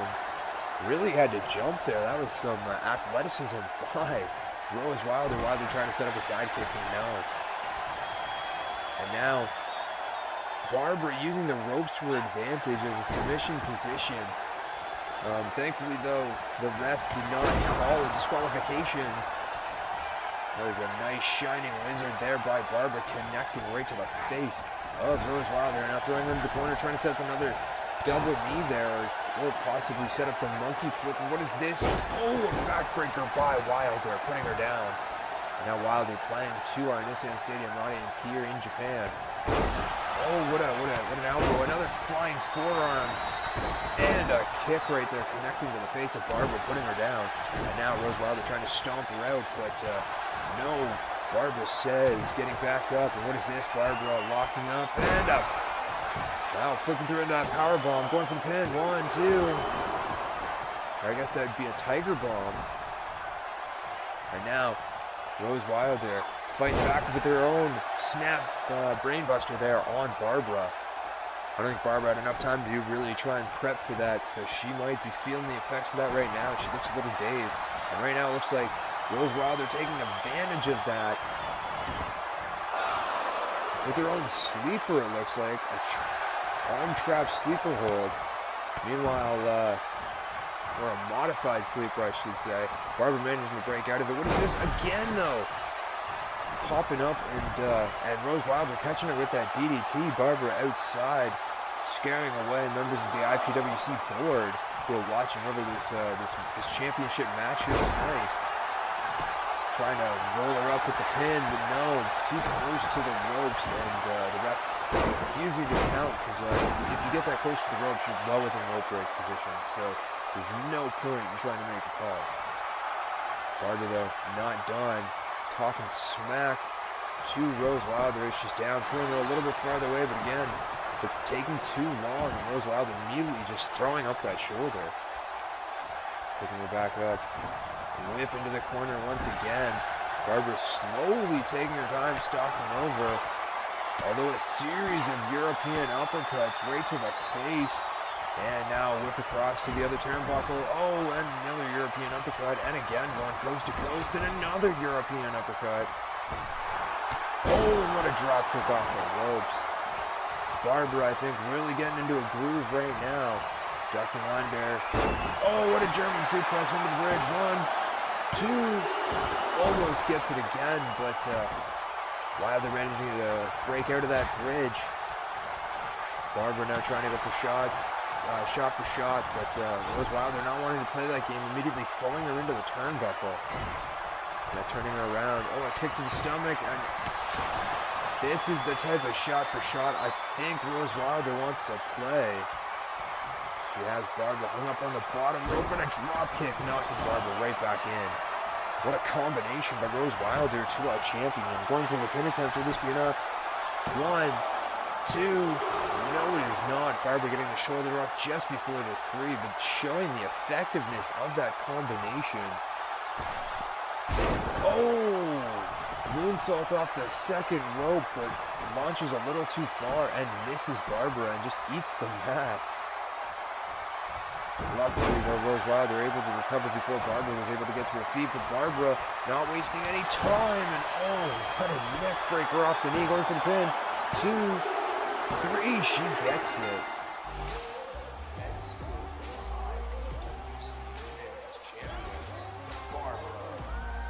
What a match. Taking a look at some of this action. It was actually a pretty intense match. A lot of back and forth between both of these women. And as they say, a candle that burns twice as bright only burns half as long. Both these women, you could say, were really doing that in this match. There's a shining wizard right to the face. And then here was that Tiger Bomb that Barbara then tried to turn into a pin by trapping her shoulders down, but Rose Wilder managed to kick out just before that 3. And here was that modified sweeper, just leaning down into it, using the leverage of the positioning of her body to really try and cut off that circulation. Barbara managing to successfully defend tonight with the IPWC Women's Champion. Or excuse me, the IPWC Women's Championship. Congrats to Barbara. We're going to be moving on though to our next match. It's the IPWC Tag Team Championship. It's defeat on arrival, getting the rematch against BTE. Let's go. Well, both these teams have an extensive history with each other, so this should be a good match between both of these teams, as DOA has been one of the most dominant forces here in the Budokan Tag Division, where BTE really rose up in power and then got to the position they're at now, where they now hold the titles away from this team, DOA. And DOA now looking to regain that opportunity. The following is scheduled for one fall for the IPWC Tag Team Championship. Introducing first the challenger. At a combined weight of 178.5 kilograms, fighting out of Oita, Japan, Akira Asano and Yuko Hiroshima. Defeat on arrival. Like I'm saying, this gives defeat on arrival, or DOA, the opportunity to try to take back those IPWC Tag Team titles from BTE, who won it back at Phase 2 Summit. And if any team can do it, it is DOA. Like I said, DOA has been one of the most dominant, if not the dominant tag team here in Budokan, with very few being able to reach their level so far here in Budokan Puroresu. The only ones really to do that are Strong Style Japan, and then recently BTE.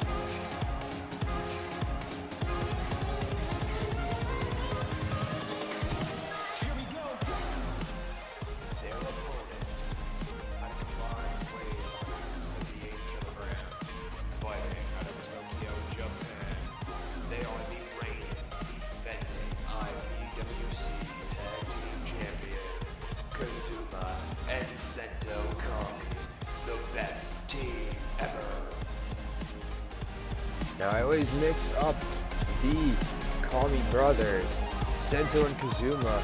Not much to tell them apart except for their hair color, more or less. It works beneficial for them now because both of them are solid in their own right. Thus they are the IPWC Tag Team Champions, and now we're just waiting for this to begin. Our referee taking taking the belts from BTE. And there they are, the IPWC Tag Team Championships on the line. We have Akito Asano starting for DOA in the red corner, and we have Sento Kami, I believe, with that blonde hair for BTE in the blue corner. And immediately we start with a brain buster. Surprise, Sento busting out that brain buster on Akito Asano. Asano trying to fight through, but no.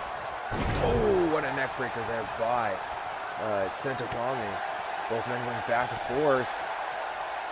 Sento really in control right at the present.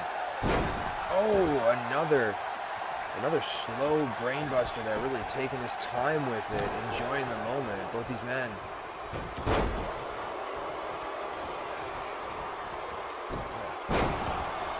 Sento just really in control right now. Akito Asano with that suplex there, picking him back up, whip into the corner. Oh, but he's fighting out of it. And a shot to the back. Now it is time for Akito Asano to take control. Can he do that? No. He had control of Sento by the back of the neck, but Sento breaking out of it with a couple of elbows to the stomach. And now Sento whipping him back into the BTE corner. BTE get a tag team opportunity. Irish whip, double elbow, and what is this? Oh! Standing moonsault press and a falling fist there by BTE, and now we have Kazuma taking on Asano. Asano ducking under and hitting that German suplex. Now Asano looking like he's going to try and make the tag to Hiroshima, and he does. Yuko Hiroshima now in the ring, and a pop-up drop kick by Hiroshima, taking Kazuma down. Kazuma rolling back to his feet though, missing that stomp, or dodging that stomp I should say. And now BTE with another double team opportunity, and again, that double elbow, and then that standing moonsault and falling elbow or falling fist right there, excuse me.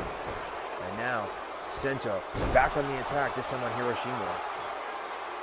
Sento with a little bit of cockiness there, if you will, taunting. An attempt in the corner thwarted as Sento got out of the way, but that one, no. He hits it perfectly as he squashes Hiroshima in the corner with that splash, dropping that knee down onto the face of Hiroshima. Hiroshima sweeping the legs. And now picking him back up.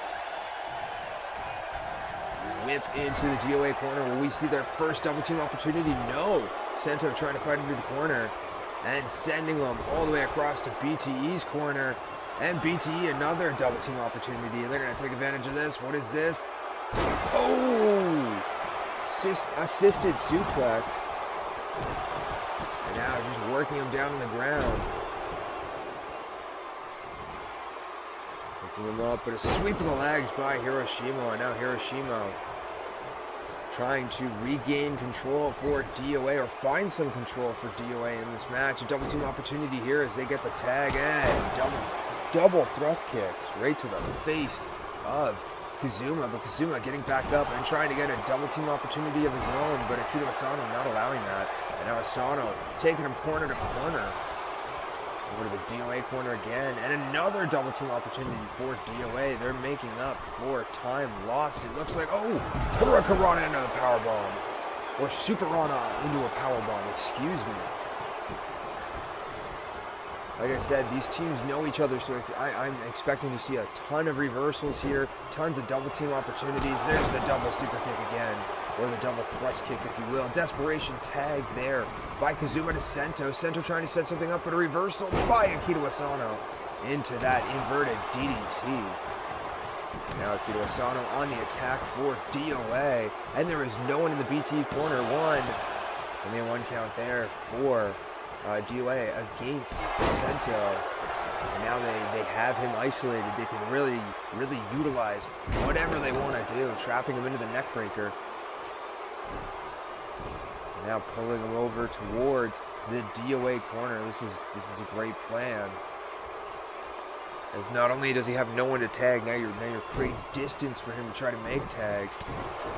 And once Kazuma gets back up, and there he is, and Sento hitting that clothesline. And unfortunately, DOA not really getting to take advantage of that opportunity like how I expected, but this match is still young, and using those ropes for that suplex to his advantage. Sento Kami working. Hiroshima now has him up, picks him up into a powerbomb position, and a buckle bomb in the BTE corner. Sento still hot on the attack. Both these teams, like I said, have a history. DOA have been pretty much undefeated across the board by most of these teams. The only exception is really BTE. Strong Style Japan, Strong Style Japan also has had, I think, a few wins. If I look at the numbers, I think it's only 1 or 2 wins over DOA. But BTE's looking for another win here. Getting that second rope cross body. Locking them up, got the arm trap, and a suplex. Or and just a toss right there. Getting fired up as there's the tag by BTE. He's going to land down that knee again, right down under the face of Hiroshima. Now he has Hiroshima against the ropes. Hiroshima fighting back. And he's got him up into a power bomb. There it is. Hiroshima hitting Kazuma with that power bomb. Kazuma down. Hiroshima, if I was him, I'd be taking advantage of this moment and trying to get that tag. But instead, no. He's hitting some clotheslines, putting Kazuma down. Kazuma trying to fight back, but no, there's the drop kick, putting Kazuma down. I think Hiroshima was getting fired up.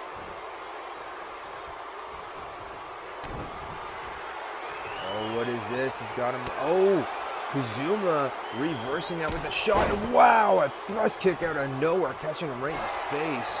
Going for the pin. 2. Oh, almost. But Hiro Asano right there to break that up. And now BTE going after him as well, as you see Sento there just whipping him out of the ring. And now the ref also warning Sento to get out of the ring, or else BTE faces disqualification. Now DOA cannot win can only win the belt through pinfall submission and disqualification. So that would be perfect for DOA.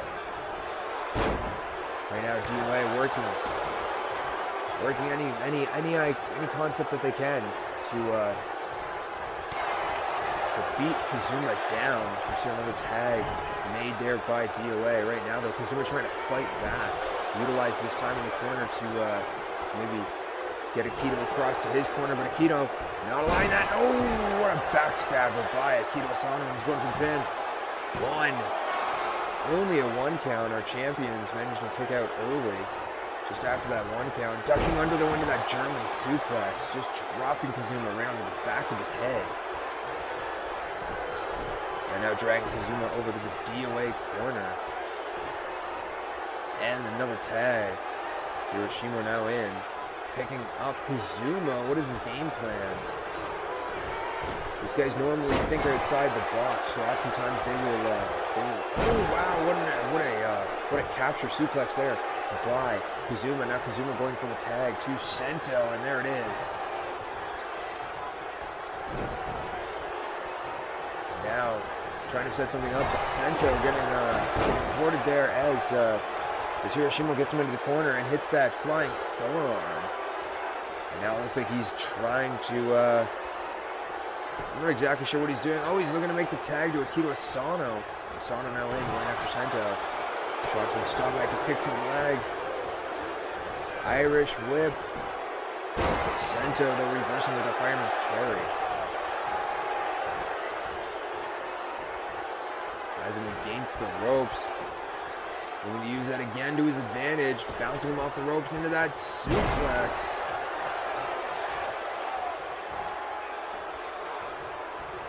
Not even giving Asano a chance to really try to recover, but he misses that splash in the BT corner.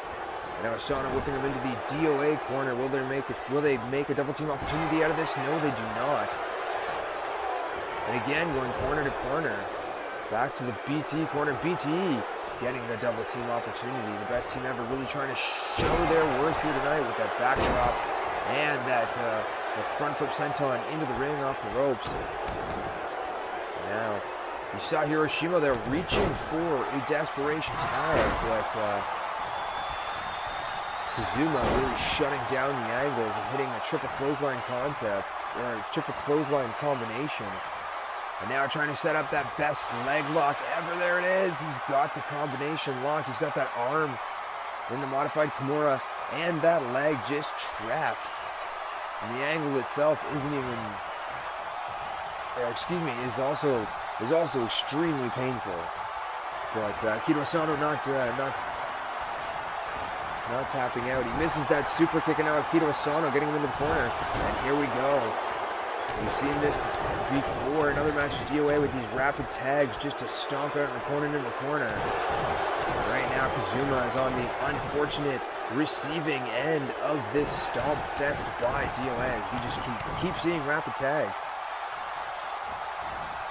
And now, oh, what a basement drop kick by Hiroshima, just connecting right to the side of the face of Kazuma. And now a pin attempt. And Sento right there. I think Sento even caught the referee. Right now, it's pandemonium in the ring between these two teams. Akito Asano, though, getting Sento out of the way, allowing Hiroshima to work on Kazuma, but Kazuma hitting that back elbow, just dropping Hiroshima. And now he's going for the pin, but it's a dirty pin. But again, there's no ref, so what's the point? Yeah.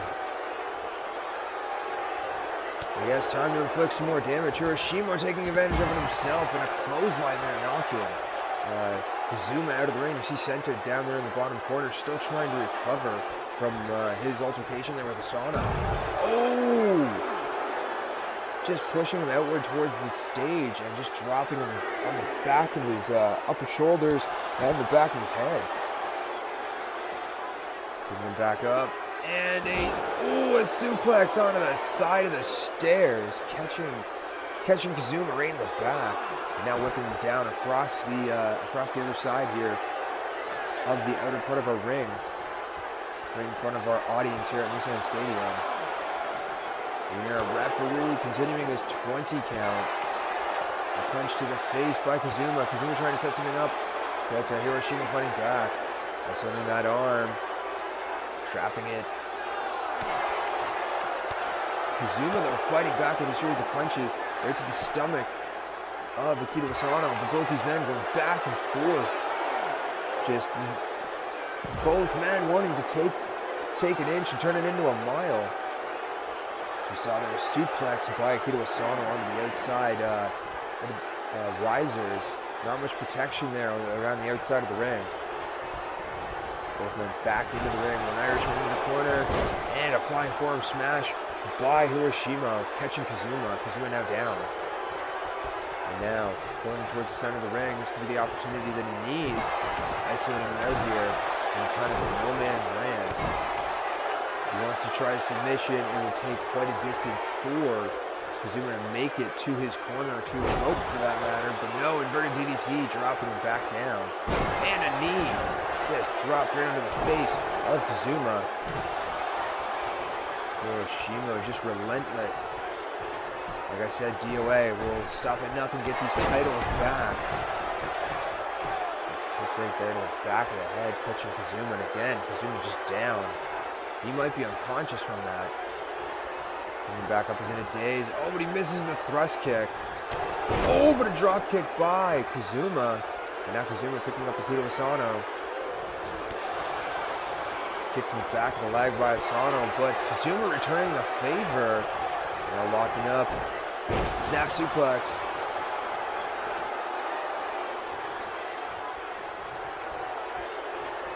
Both these teams not really wanting to really show probably the pain that they are currently going through and the amount of energy that they are spending just battling each other relentlessly. Without any form of regard for their own well-being, it seems. As we can see Kazuma there just fighting off both members. Oh, jeez. Both members of DOA. Hiroshima looked like he was literally dropped on his head onto the riser thanks to the fact of the barricade being right there. Doesn't slow him down at all as he manages to bring Kazuma back into the ring. Kazuma, though, taking advantage of that, throwing him into the BT corner. Taking too long, though. Hiroshima fighting out of that corner. And now he has control of Hiroshima by the back of the neck. Trying to get his own double team opportunity here, or at least set up Akira Asano for a great opportunity as Hiroshima is, or excuse me, as Kazuma is down. Kazuma, though, back to his feet as Akira Asano missed that stomp. Now Kazuma trying to take advantage of that. Snap mare into that knee right onto the back, and now BTE make the tag. And Sento Kami now ducking under, rolling him through. Oh! Going for the pin. This might be a good opportunity too. Almost, but not enough. Asano managed to get that shoulder up just before the 3. Both these men fighting in the corner again. This is quite a common thing that these teams like to lean on their partners. As we see both these men battling for control in the corner once again. Looks like Sento Kami has control. What is his game plan, though? What is he planning? He's just staring down Akira Asano in the corner as Asano slowly trying to regain enough energy to fight his way out of that corner. But that is a big challenge as both... Oh, wow! What a thrust kick. Just putting him down, going for the pin. 1, 2. Almost. But it seemed like Yuko Hiroshima managed to break that up. And a jumping neckbreaker. Just putting down Kazuma. Leaving Sento again alone to battle both members of BTE. Akira Asano pushing Kazuma off of him. And now whipping him into the DOA corner. But Kazuma trying to fight back. Akira Asano with an elbow, trying to end that really quick. Now he's controlling him by the back of the neck. And this is where he does, because he can bring him right back into the corner. Again, Kazuma fighting out of it, not trying to give DOA any opportunity to take advantage of this 2-on-1 situation. Instead, he is now trying to isolate Akira Asano, it seems. Not sure what he is exactly trying to do, but Akira Asano not giving him the satisfaction, or seeing the satisfaction of it. Now to the pin attempt after that neck breaker. Only a 1 count though. Wow, I am surprised as we are nearly 20 minutes into this match. And now a kick to the back of the head connects. As you can see Kazuma now getting back to his feet and back onto the side of the ring. Sento is no longer alone and facing the challengers here with DOA. DOA with him over the corner. Akira Asano connecting with that forearm again. Kazuma back up. What is this? Asano throwing him into the corner and then tossing him out of it. Have to hurt the back. And speaking of the back, he just isolates it again and drops down a knee right on the center of the spine and begins stomping out Sento Kami. Now Akira Asano playing to our audience here at Nissan Hall. Excuse me, Nissan Stadium, but it seems like they are not really behind DOA. Taking him back up. Oh, dropping him down for that complete shot. And he rolls through, trying to isolate that with the head scissor submission. Really be able to lock it in. We see Sento fighting any way he can, and he manages to waste enough of Akira Asano's energy to not allow him to really move forward. Now he's using the ropes to his advantage. Delayed suplex off the outer edge of the ring, back into the ring. Picking it back up, a clothesline, another clothesline by Sento. And ducking that clothesline, and a third clothesline by Sento Kami. Dropping Akira Asano back down.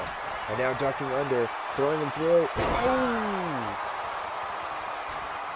That is a very interesting move by Sento Kami.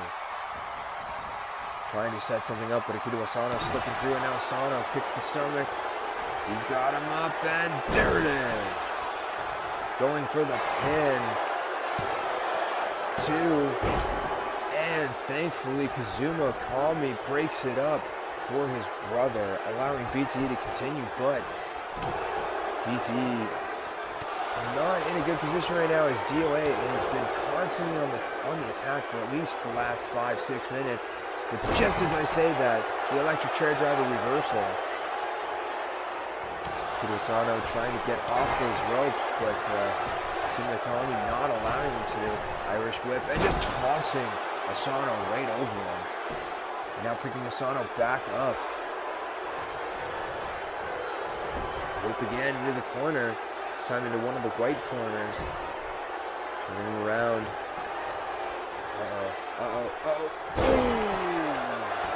Suplex into the turnbuckles. And now he's dazed. Asano, though, trying to fight out of that daze and get the opportunity. And there is one that he needs, that twisting neckbreaker. And now if Akito Asano can make the tag to Yuka Hiroshima, that is a great thing. And there it is. Hiroshima coming in as the fresh blood for DOA. Immediately, though, getting hit with that jawbreaker reversal by Sento. Sento not wanting to give up in this match, but the follow-through reverted DDT there by Yuka Hiroshima. Now both men find themselves outside the ring. And there's the staircase. That looks like what at least Kazuma Kami was looking to target, or excuse me, Sento Kami was looking to target. Yuka Hiroshima throwing Sento Kami down the ring, or down the ring side, onto the rafters, or onto the risers. Wow, I'm all over the place in this match. This match is just all over the place too. Picking him back up. After that drop kick, missing something though, and now Hiroshima, time for him to go on the attack, and there it is. A wrist lock, neck breaker right there. Picking him back up. He ducks under and kicks the back of Asano's leg. Oh, putting the elbow, just dazing. And there's another, just dazing. Sento, and now throwing him back into the ring. Ooh, an elbow by Hiroshima, and this is not where you want to be because there's a leg drop coming. Sento trying to crawl to the ropes, but Hiroshima not allowing them. But here we go. Sento Kami fighting back, and there's that back suplex. He tried to bridge it, but he was too close to the ropes. He's not done though with Yuka Hiroshima. Oh, what a thrust kick, just spinning him out. And now another pin opportunity. 1, 2. Oh, not enough. Akito Asano breaking it up before we could even get to the 2 count. Kazuma Kami taking care of him. Well, Sento Kami trying to get fired up here. Akito Asano, though, back to his feet, looking to the corner to fight forearm. Our referee still down. A pin attempt opportunity, and a ref finally back to his feet. 1. We could see new champions. 2. Almost. Nearly a 3 count. But Sento Kami getting a shoulder up before that 3. And now caught on the attack against Hiroshima, but Hiroshima fighting back with all of his might. And he's got him. Oh, he's got him up into that. Into one of his signature suplexes. Meanwhile, he's still just bringing it to Sento Kami. And oh, what a cutter! This could be all she wrote. Going for the pin. 1, 2.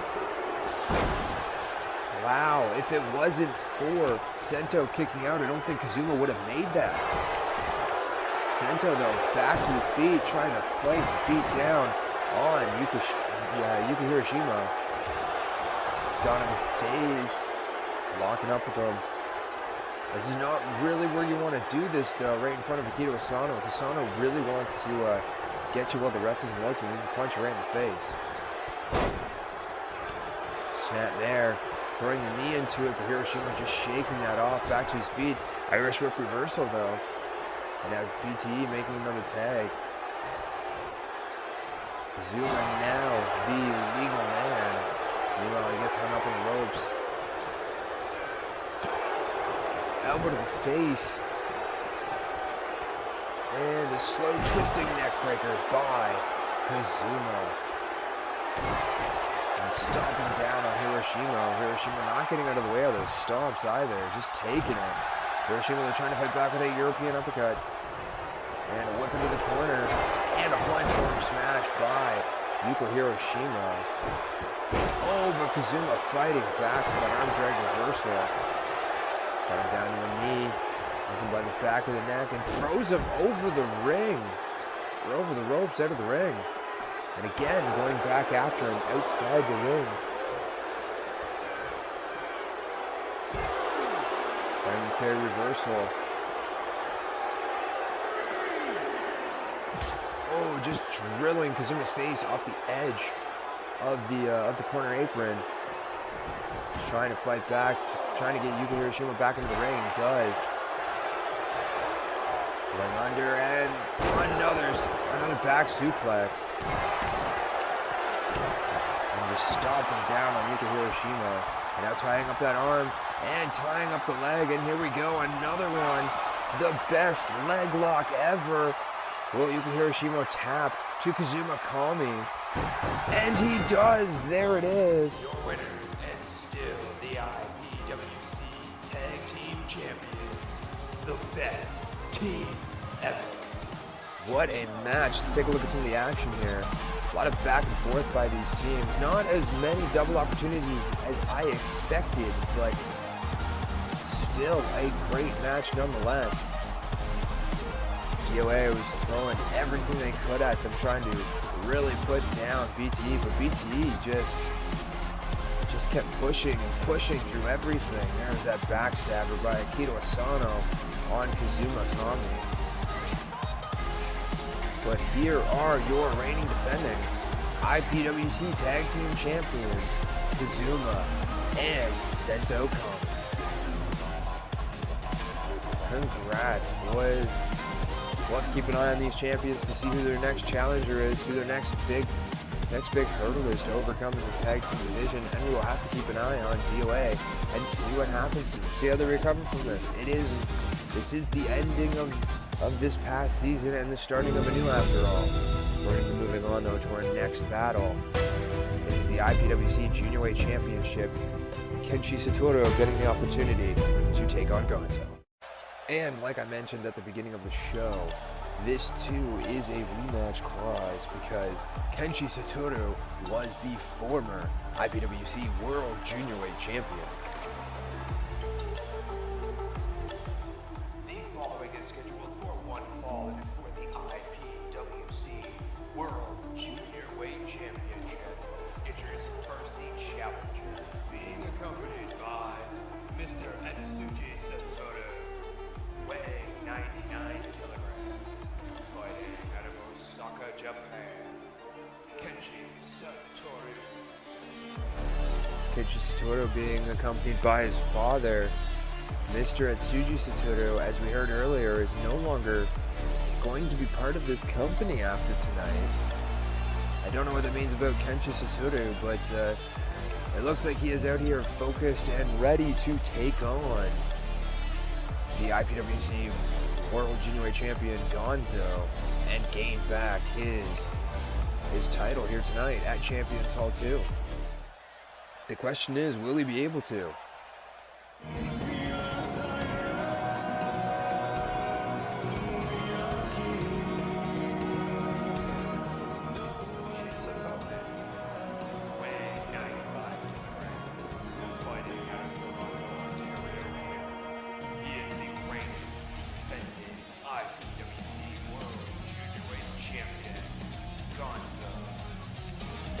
GONZO also looking very ready here tonight as well, looking very pumped up to be here at Nissan Stadium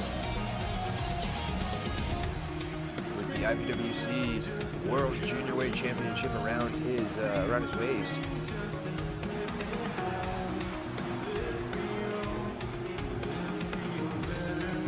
Both these men are very, arguably equally dominant in their respective ways.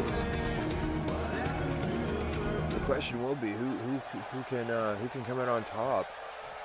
GONZO there handing the championship off to the referee. GONZO himself a multi-time juniorweight champion here at Budokan Puroresu. And Kenshi Satoru, as you can see right there, he is also a multi-time champion here at Budokan Puroresu. So this could go either way. Both of these men are of great caliber. As I said, Kenshi Satoru in the red corner. GONZO in the blue, and we are underway. 60 minutes on the clock if they need it, and immediately a Northern Light suplex by Satoru. Oh, and following it up with a knee right to the side of GONZO's face. And now he's got that, looks like that heel hook. But no, GONZO kicking Kenshi Satoru into the face. To break it up, now he's going for the elbow. Satoru is still down. Picking it back up. And a whip. Dropping down. Hopping over, both men tie up. Satoru, though, pushing GONZO off of him, and a flying forearm puts GONZO down. GONZO going outside to kind of collect himself. And coming back in. And immediately a backbreaker by GONZO. Putting Satoru back down, following it up with a knee right to the, looked like to the top of the spine. Like almost like at the base of the neck. Arm drag reversal though by Satoru. And then GONZO slipping that kick, trying to take back control, but Satoru not allowing him. And now Satoru trying to fight back with GONZO.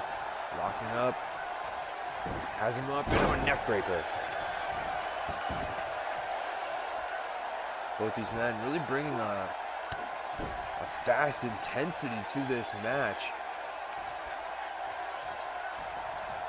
Even right now, GONZO picking up Kenshi Satoru with a snap suplex, putting Satoru back down again.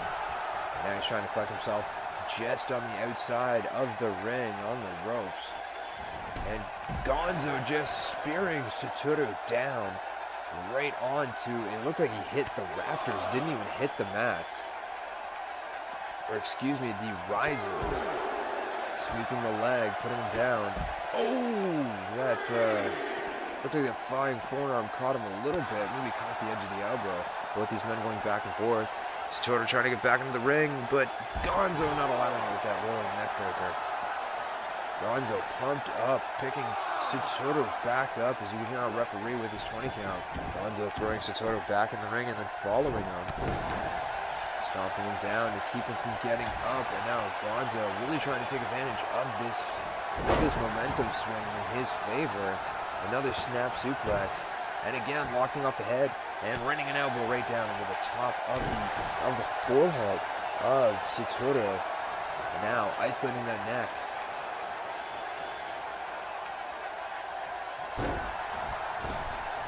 Trying to set something else up. Kenshi trying to fight back. Unfortunately, GONZO putting him right back into the corner of the clothesline, right to the back of the head. Unfortunate for Kenshi Satoru. Meanwhile, it's Tsuji Satoru throwing a chair into the mix, surprisingly. Another headlock here by GONZO, really trying to slow down Satoru, see if he can really kind of make a large gap between both of their speeds and agility. Drop kick there from the Irish whip. Now trying to still beat him while he's down.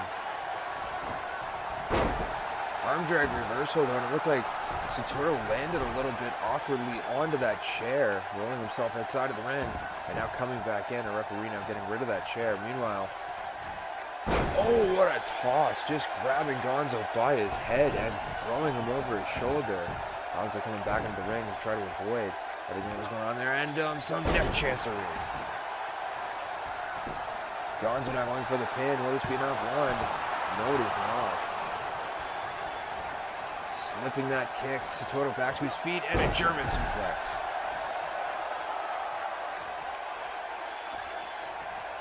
You can see him taunting GONZO there as GONZO dealing with the pain he was feeling from that German suplex. Satoru picking him back up, missing the kick though. And then GONZO moving into the corner, missing that splash. Both these men going back and forth on these reversals. GONZO with that jumping cutter. Or excuse me, jumping neck breaker. Putting Kenshi Satoru down. Now pin attempt. Again, only a 1 count on Kenshi Satoru. A multi-time champion in his own right. It's going to take more than that to put Kenshi Satoru down. And right now he's trying to bring it back to GONZO, and there's a snap suplex of his own, putting GONZO down. Satoru playing to the audience here in Nissan Stadium, and now going back after GONZO. Clothesline, another clothesline, ducking the clothesline, and a pop-up drop kick, putting Gonzo back down. And now Satoru picking Gonzo back up. Trying to set up that knee, but no. Gonzo reversing it, sweeping a leg. And now he's got a single leg Boston Crab. You can see Satoru trying to crawl to the ropes, but instead he manages to turn himself over and kick Gonzo right off of him. Gonzo back to his feet though, slipping under, and a German suplex by Satoru. Bringing him back to his feet. He is dazed, now whipping him into the corner, and a drop kick right to the back of Gonzo, bouncing him off that turnbuckle. And again, a series of strikes. Now bringing Gonzo to a knee. Again, he has him into the corner. Gonzo, though, trying to fight out of it. Both these men going back and forth. They know each other fairly well. It's apparent here. Locking up, but a reversal right there. Reversal by Kenshi Satoru. Looked like almost like a modified complete shot thanks to the reversal. But regardless, it gave Kenshi Satoru the momentum shift he needed to try and take advantage of the opportunity right here. Another elbow right to the side of Gonzo's head. Now a pin attempt, 2. Only a 2 count on our champion. It's going to take more than that to keep Gonzo down, and it looks like Kenshi Satoru is up for the challenge, but a fireman's reversal by Gonzo. Now Gonzo has him up. Oh, and an Ushi-Giroshi right off the knee. And now picking Kenshi Satoru back up, but Satoru fighting back with a European uppercut. Gonzo, though, managing to whip him over the ropes. Satoru hanging on. Uh-oh, this is not where you want to be. What is this? A DDT off the corner apron by Gonzo. And now he's picking him back up. Isolating that arm into that modified arm triangle. Kenshi Satoru trying to fight back despite probably feeling still pretty dazed after that DDT off the corner apron. Throwing Gonzo back in and following back in himself. Oh, there's the knee he was looking for, the Avada Kedavra.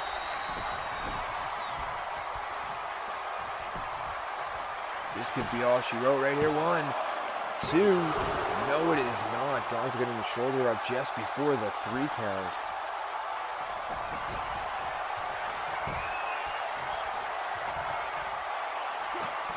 Uh-oh. And I'm sorry, I spoke too soon. This is the Avada Kedavra. I apologize. He's got him up, and there it is. This has to be over now. Kenshi Satoru smells blood in the water. He goes for pin. 1, 2.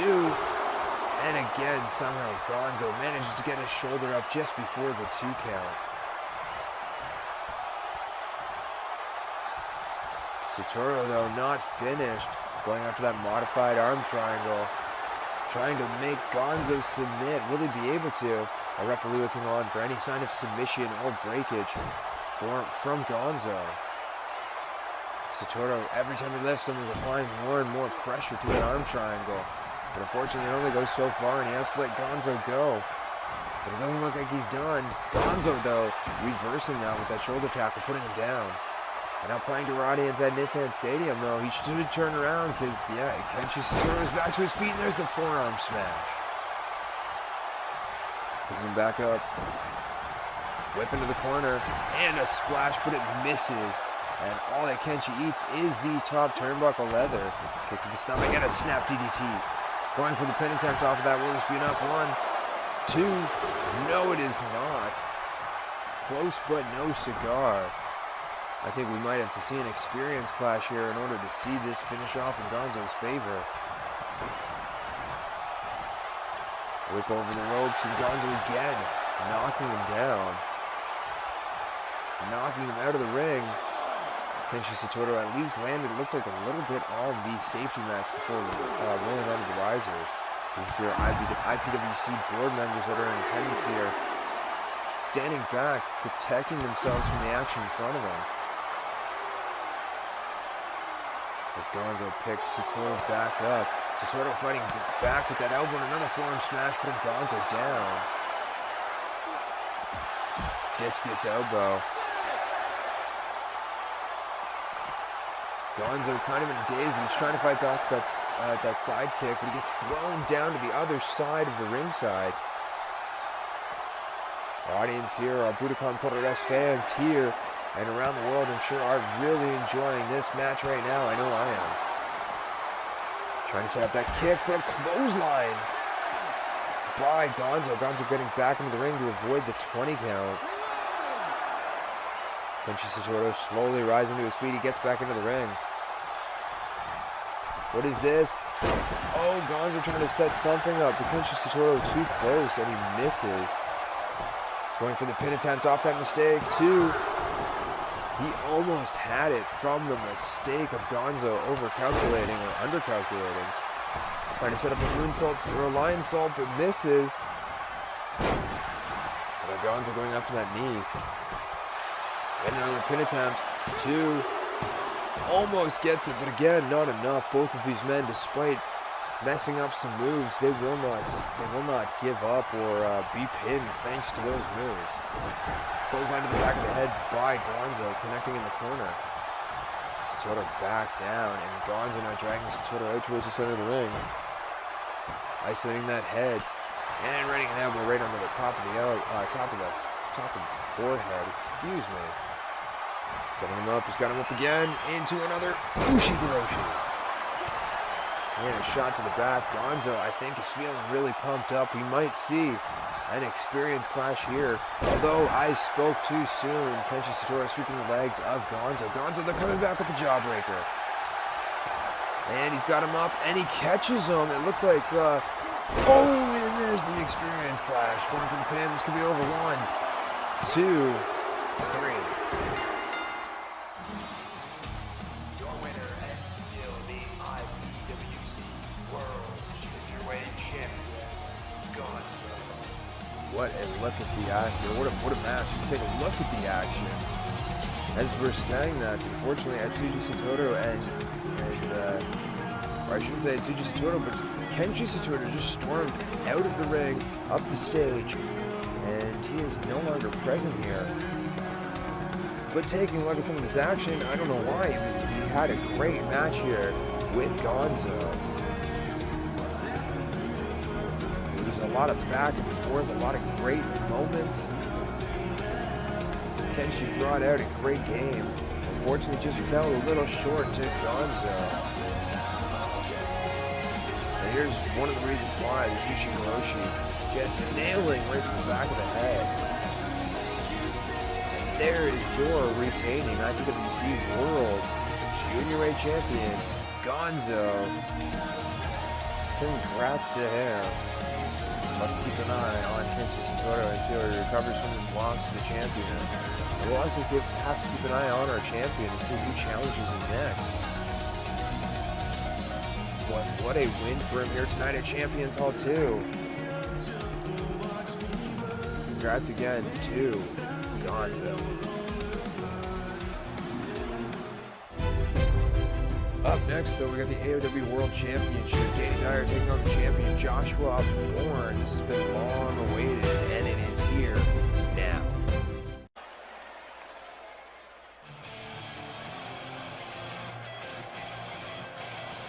It's been a long time coming as Joshua Borne and Danny Dyer.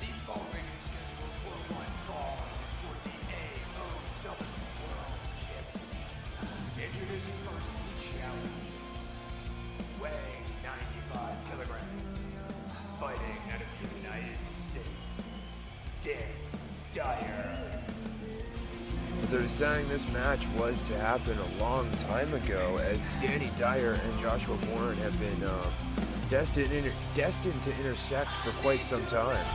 But unfortunately, circumstances did not work out as such across AOW scheduling, and for a good while with Budokan scheduling as well. And well, and here we are. Here we are at Champions Hall 2 with Danny Dyer getting that opportunity to take on Joshua Borne right here, right now, for that AOW World Championship. Danny Dyer, top competitor in the AOW scene. Many fans have been wanting to see this opportunity for some time. And I guess what better time than here, and what better place than, or I guess what better time than now, and what better place than here. His opponent, weighing 100 kilograms, fighting out of Calgary, Alberta, Canada. He is the reigning, defending AOW World Champion, Joshua Borne. Joshua Borne coming out with the AOW World Championship on his shoulder. The natural born killer.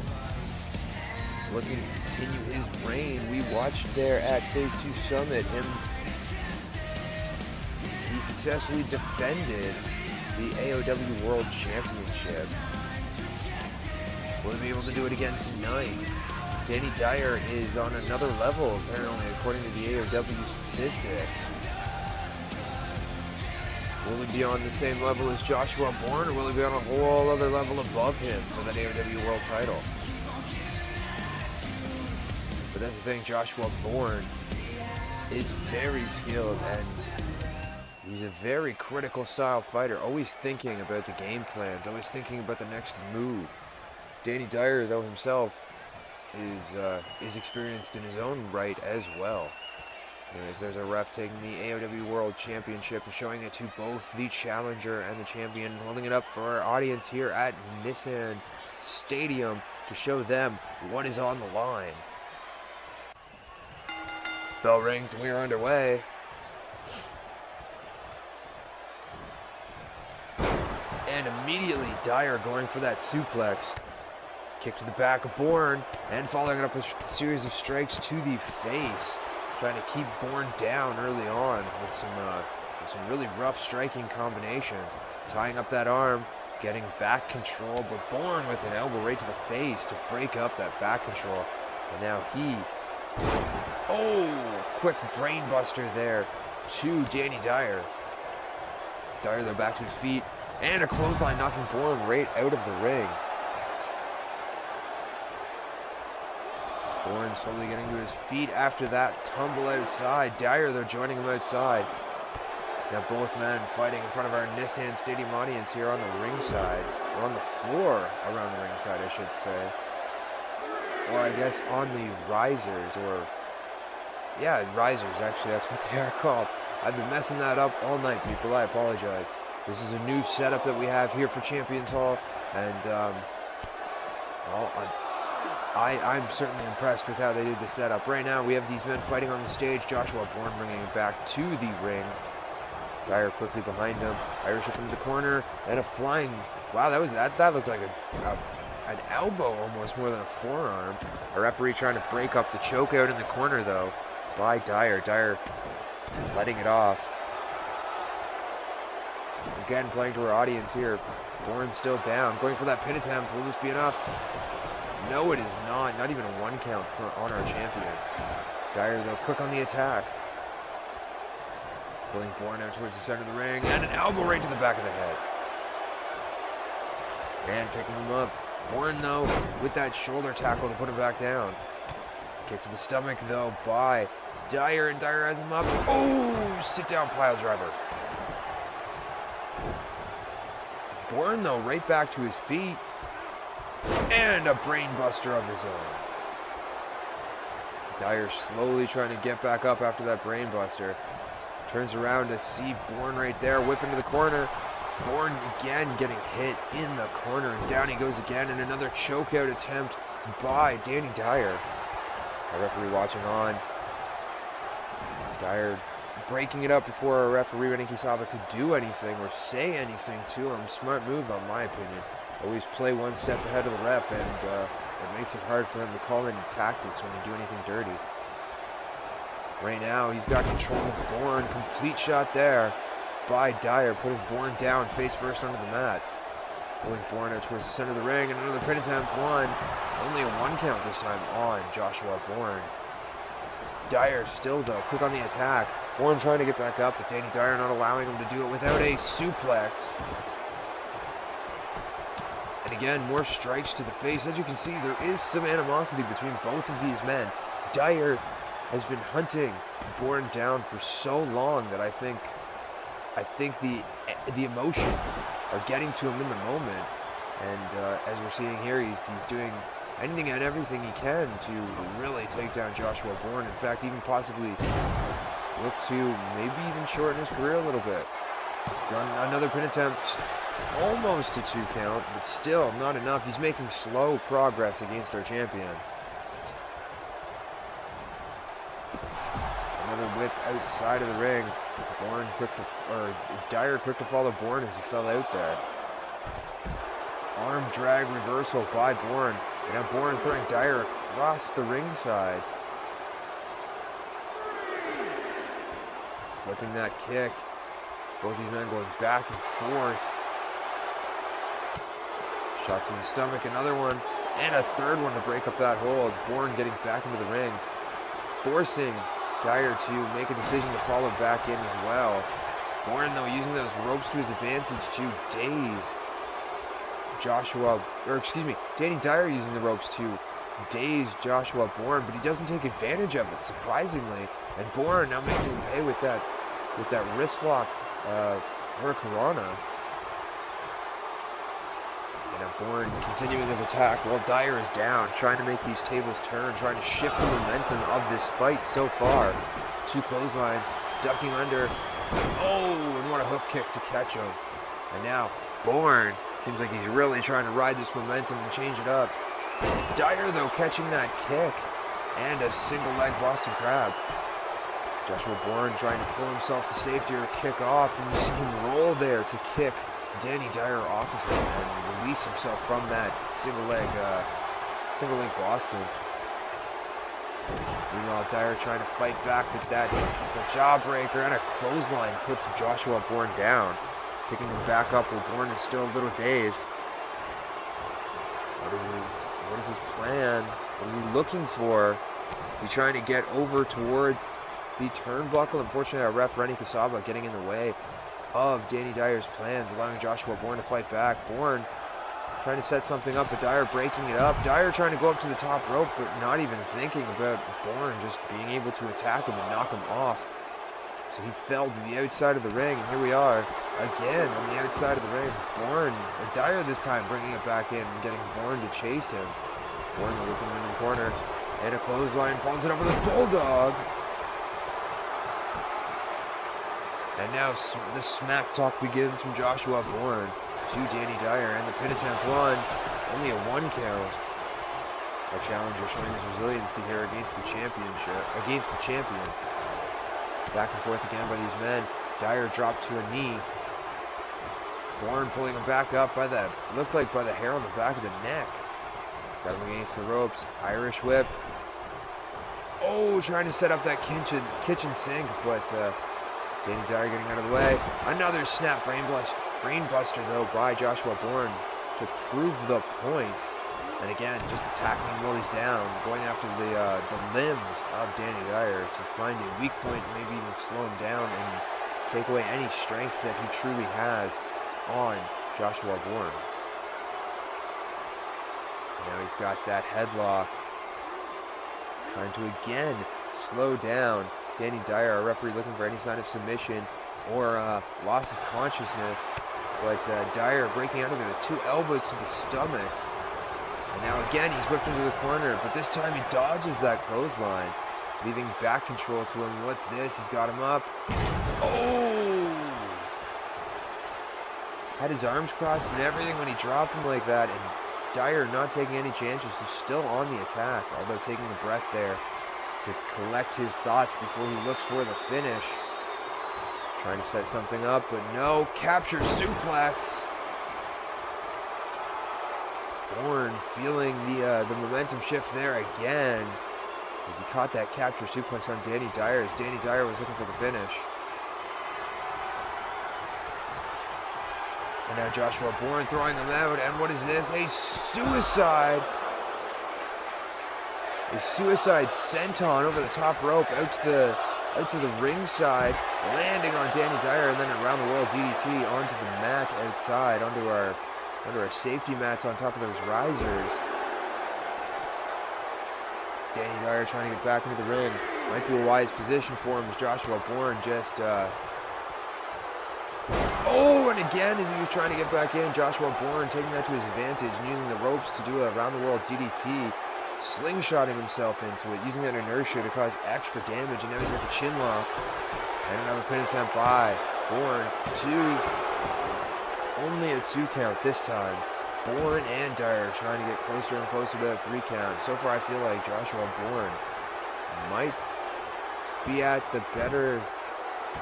in a better odds right now. Might be in a better standing for having this finish go his way. But I'm not saying Dyer is out completely. Danny Dyer is a fighter. This is what he's become notorious for, is being that fighter, being that underdog, and trying to find his way back into the situation, no matter what the odds are against him. Right now, though, another headlock applied to Danny Dyer by Joshua Borne. Again, really trying to bridge this, or create this larger and larger gap regarding who's faster and what they can do. European uppercut there. Dropping down. Look at that complete shot. Dyer now playing to our audience here at Nissan Stadium again. Going for the pin attempt on Joshua Borne. 1, 2.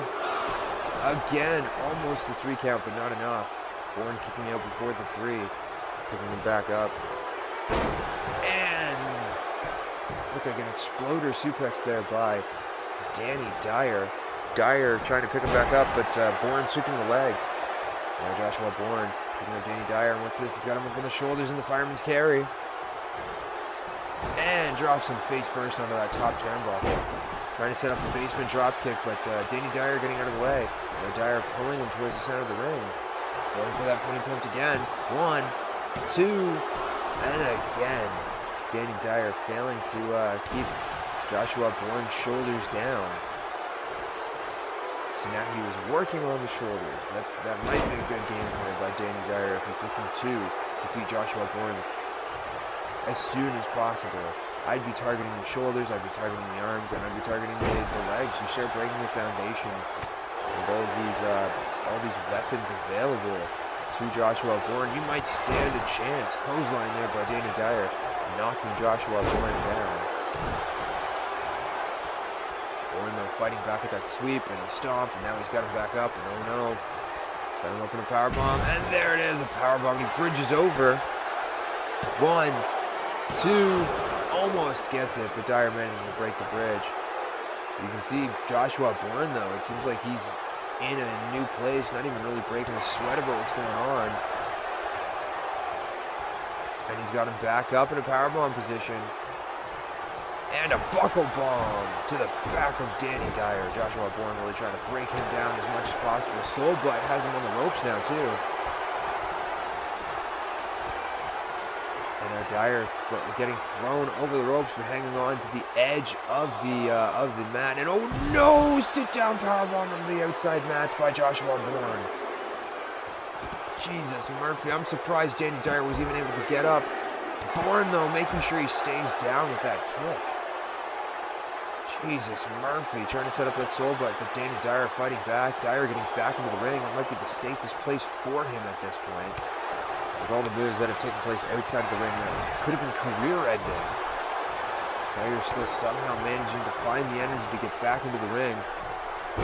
I don't know how much longer that will last, as there's the front foot powerbomb off the ropes. Only a 2 count though, as Dyer managed to get the shoulder up just before the 3. He's got him in a sitting position, and again going for that headlock. Trying to break down Danny Dyer as much as possible. Open up that weak point as wide as possible, so you can shove as much of your tactics and your maneuvers and your wheelhouse down Danny Dyer's throat, essentially. That is a wise move by Joshua Borne. Borne, though, receiving an elbow there by Danny Dyer because he took a little longer that time. Dyer, though, missing that clothesline and falling. And now Borne. Oh, Jesus, what a roundhouse. He was nearly taking the head off of Danny Dyer, and we're going to get a pin attempt. Yes, we are. 1, 2, almost, but not enough. As Dyer gets his shoulder up before 3, you can see Borne actually a little surprised by that. But Borne's not done. He's going to be looking for that bloodletter. Misses it, however. And a Russian leg sweep by Danny Dyer. Imagine that, missing your finisher to get Russian leg sweep. I imagine Borne will not take that lightly. Trying to come back at him with a kick, but oh, what a kick to the stomach. Borne goes down by Dyer, because I'm pretty sure Joshua Borne was running at Danny Dyer when he took that kick to the stomach. Right to the back to get Joshua Borne back up. Borne coming in. Oh! Samoan drop there, it looked like. Borne back up, going right back after Dyer. Playing to our audience here. Audience really enjoying this match. Kick to the back to put him back down. Borne off the ropes and a knee drop right to the face of Dyer. Picking him back up, but Dyer fighting back with that jawbreaker reversal. And a flying forearm. Trying to set up that lion salt, but misses as Borne gets out of the way. Now Borne going for the pin off that miss. Nearly gets it, but Danny Dyer getting his shoulder up again just before that 3 count. Still though, he's on him. Drop kick to the back of Dyer in the corner. Dyer though slowly trying to get to his feet to fight back. It's got him up into a blue thunderball. Dyer's still trying to recoup from some of the momentum that he lost there in that big shift. But Borne hot on the trail, trying to make sure he can keep this momentum in his favor, keep it moving in this direction, because if he can, it's only a matter of time before he gets the win. Dyer, though, sweeping the legs, trying to, again, shift that momentum. They say wrestling is almost like a game of chess, and it seems like right now that is very true between both of these men. Borne in on the top turnbuckle. What is Dyer planning on doing? This is dangerous.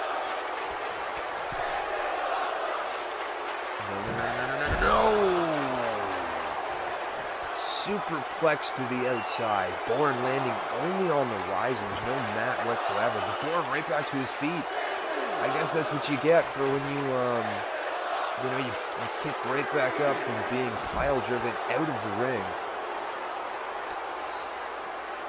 You get your opponent also kipping up when you least expect them to. Both these men going back and forth outside the ring.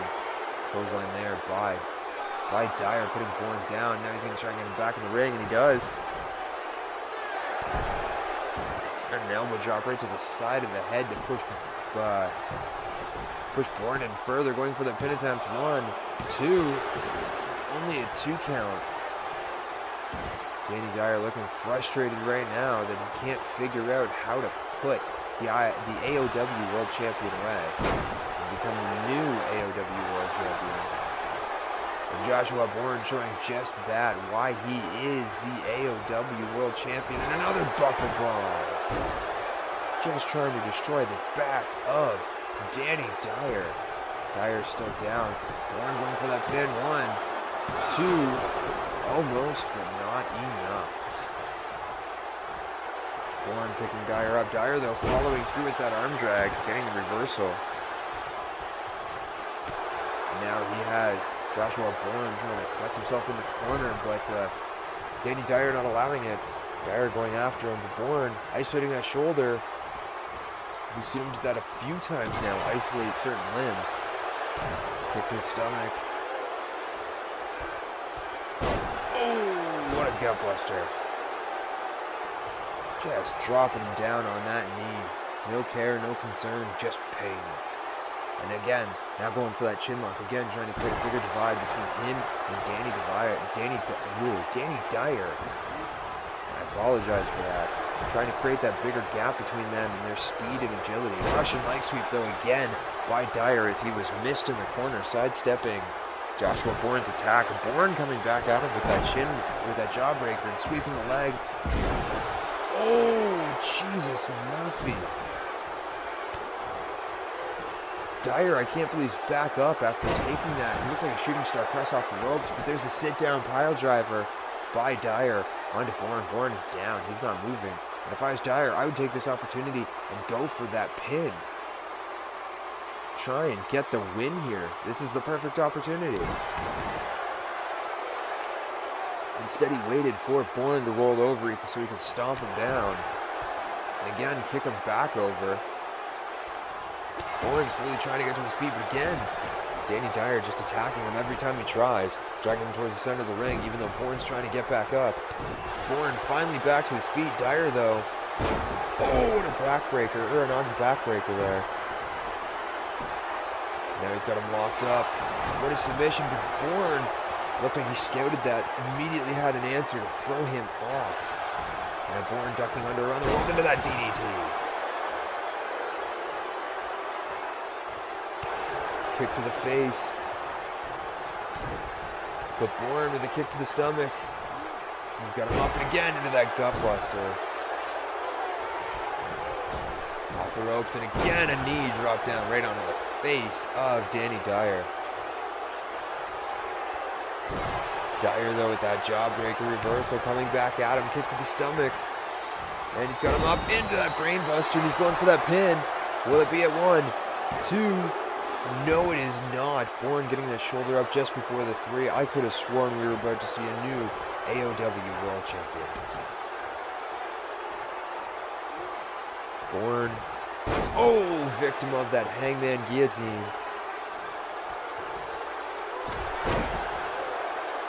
And that flying back elbow connects. Borne still down. Dyer just beating him senseless. Borne managing to roll back up.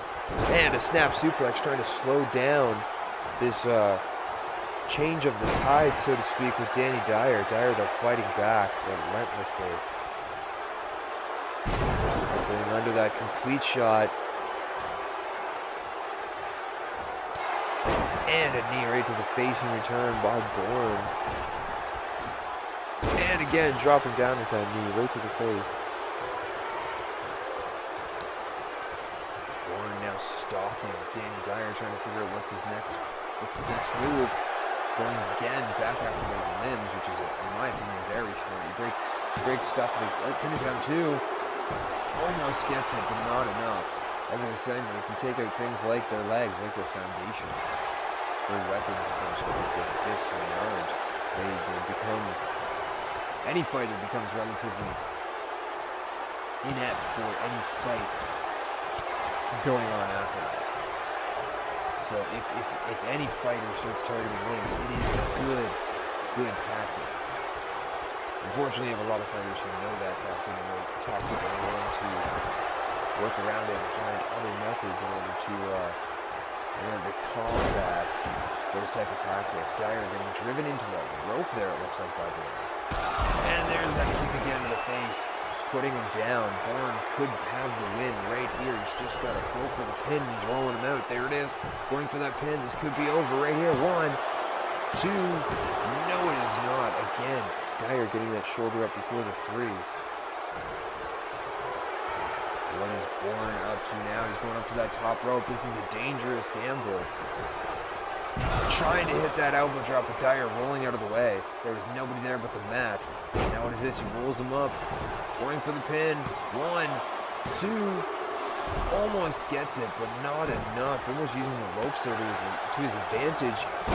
If I was a ref. Oh, and there it is. The bloodletter out of nowhere. I didn't even see that coming. It just hit like that. This is over. 1, 2, 3. Your winner and still the AOW World Champion, Joshua Borne. Joshua Borne with a big win.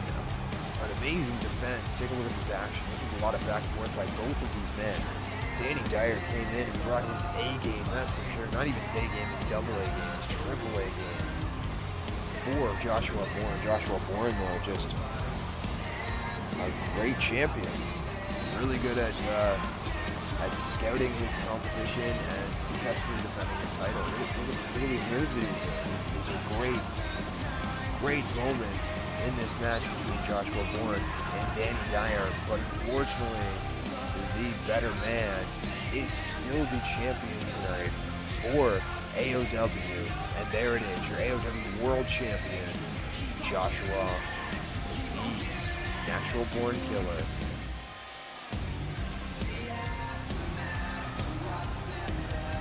What a win. Congrats again to Joshua Borne. We'll have to keep an eye on Danny Dyer here in Budokan to see what his plans are here in Budokan, how he will recover from this unfortunate loss. But we'll also have to keep an eye on Joshua Borne and see what his plans are now for the next AOW World title defense. What a match. What a great match. What a great co-main event to now send us in to our main event of the evening.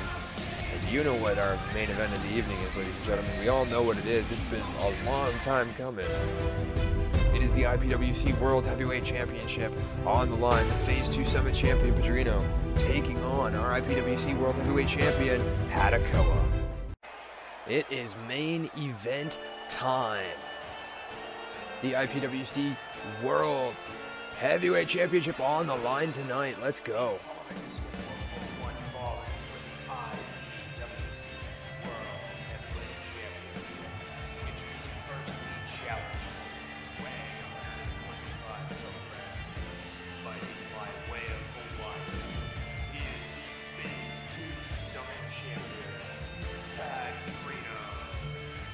PADRINHO with the briefcase there. Custom made for him because he was the winner of the Phase 2 Summit. The winner of our big heavyweight league. He is the Phase 2 Summit champion. Getting the opportunity here tonight, thanks to winning that, getting the opportunity here tonight to challenge for the IPWC World Heavyweight Championship. And ironically, how he won that was by beating the IPWC World Heavyweight Champion. So all that he has to do is do it again. His opponent, being accompanied by Mr. Satoru, weighing 110 kilograms, fighting out of Korea, Japan. He is the reigning, defending IPWC World Heavyweight Champion, HADOKOA. HADOKOA unfortunately lost at Phase 2 Summit to PADRINHO to give him this opportunity. I imagine that is on the back of his mind, but I imagine he's also in here planning to not have that happen again and walk out of here with the IPWC World Heavyweight Championship still around his waist. Our referee taking the belt right now from HADOKOA, showing it to the challenger and the P2 Summit champion, PADRINHO. Wow.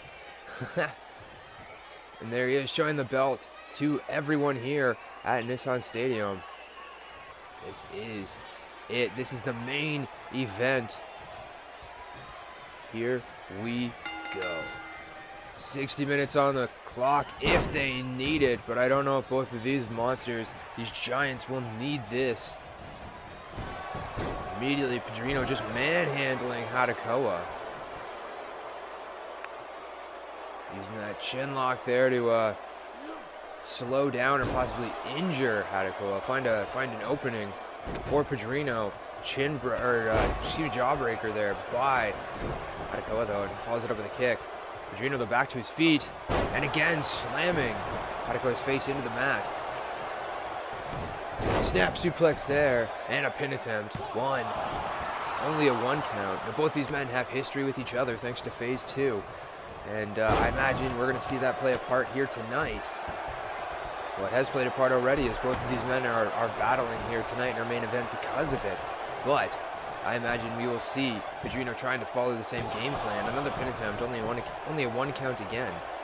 But he might be trying to follow a similar game plan that he did last time, where HADOKOA might be looking to find that weakness in PADRINHO and capitalize on it. Right now, HADOKOA has him up and driving him down onto his knees, and he still has that injured knee that he's recovering from thanks to Phase 2 and the attack from Rob Kamen. Slipping and going for the back. Has control of him, throws him into the corner, and a clothesline. And now a pin attempt. Again, our champion kicking out as fast as he can before the 1 count even hits by our referee. PADRINHO has him back up though. Throwing him again into the corner hard this time, and he bounces right back out. HADOKOA using his size and strength to his advantage right now, as he is a little bit bigger and has a little bit more muscle density than HADOKOA. For now, it's Satoru getting involved, getting into Padrino's face. Now, I'm kind of concerned for him here, because technically he's not going to be working here anymore. Half and half back suplex right there. But technically he's not going to be working for us anymore, so he's got to watch himself. Padrino might actually try and hit him or hurt him in some way. After all, it won't be his problem, right? HADOKOA right now having to deal with this problem. Whip into the corner. Bounces back out, trying to set up the backbreaker, but HADOKOA slipping through. HADOKOA with that snapback suplex right there. And now he's off to the ropes. And a senton. And now picking up Padrino. He's kind of a little stunned from all of that. An Irish whip. Trying to set up the back elbow, but no. Padrino stuffs it back and forth by both of these men, and Padrino hits a headbutt, whipping him to the outside, and Padrino following. Now they're outside in front of our Nissan Stadium audience. Back into the ring they go, though. HADOKOA not really wanting to play around out there. It is a dangerous area to be. Both these men tie up. Padrino lets him go. Whipping him into the corner. And another big clothesline, putting him down. And again, Atsuji getting involved with Padrino. Talking at him. Talking smack, distracting him, if you will. And another back suplex by HADOKOA when he's catching him off guard. Going for the pin. One. Again, both these men not really wanting to give an inch this early on. Hanging him up on the rope, though. HADOKOA looking for any method to tear down Padrino and shut him down here tonight. Picking him back up. Whip over the shoulders there with that fireman carry reversal. And a whip over the ropes, and he's down hard, landing on the risers outside. And an elbow attempt, and he misses. Just landing hard on the risers himself. Both these men now fighting outside on our stage area. HADOKOA trying to get back into the ring. Padrino quickly to follow him. Back up on his feet. Whip into the corner, and a clothesline right to the back of the head. Bouncing HADOKOA's face right off that top turnbuckle. And continuing to just attack him on the ground, picking him back up now.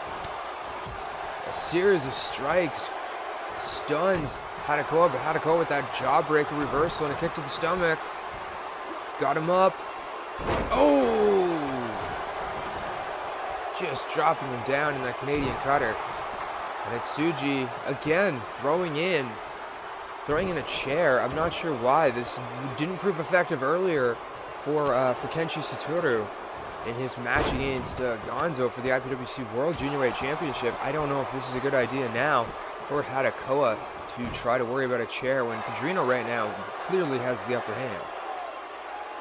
Going for that headlock attempt. You see HADOKOA trying to fight it, not really trying to position, like trying to make sure his head's not in the proper position to cut off the circulation. And again, managing to elbow out of it. spinning back fist by HADOKOA. Now he has Padrino in the corner. Strike, and he's sending him corner to corner. Trying to set something up, but he's hit with double knees by Padrino. I think Padrino's running on adrenaline right now, putting that knee, sacrificing that knee for the sake of him carrying on in this match. And what is this? Oh, Samoan drop by HADOKOA. Padrino back to his feet though, and he's got him up on his shoulders this time. Turning him over in a powerbomb position. Oh, no. Oh, powerbomb outside of the ring. And you just saw that there. HADOKOA just missed the mats. He landed hard on those risers. Oh, probably thanks to Padrino's height. He probably got that extra distance. Right now our IPWC judges right there getting out of the way. And a spine buster. Padrino is fired up. I'm smelling, I think he's like a shark here, smelling blood in the water, going for the pin too. Almost, but HADOKOA managing to get his shoulder up just before the 3. And now he's picking him back up. I think he was trying to set something up, but HADOKOA fighting out of it, and a clothesline by HADOKOA. Picking him back up, and Nagi right there. Going for the pin. 1, 2, almost. Our champion almost finished it off right there. He's arguing with our referee over it, though. Frustration starting to show. PADRINHO, though, starting to fight back with that shoulder tackle to put our champion down. HADOKOA, though, right back to his feet. Whip off the ropes. Trying to, again, set up that back elbow, but again, PADRINHO stuffs it. And now throws him into the corner. He's trying to set up that clothesline, but this time, HADOKOA stuffing it all in. Oh, no. A rear naked choke. He's dropped down. He's got him in the rear naked choke. This could be all she wrote. This could be it.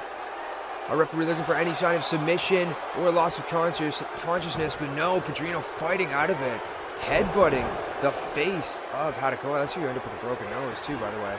And a 180 spine buster. And PADRINHO's feeling it, pulling towards the center of the ring. What is this? Are we going to see the big spin? He's notorious for it. The big spin!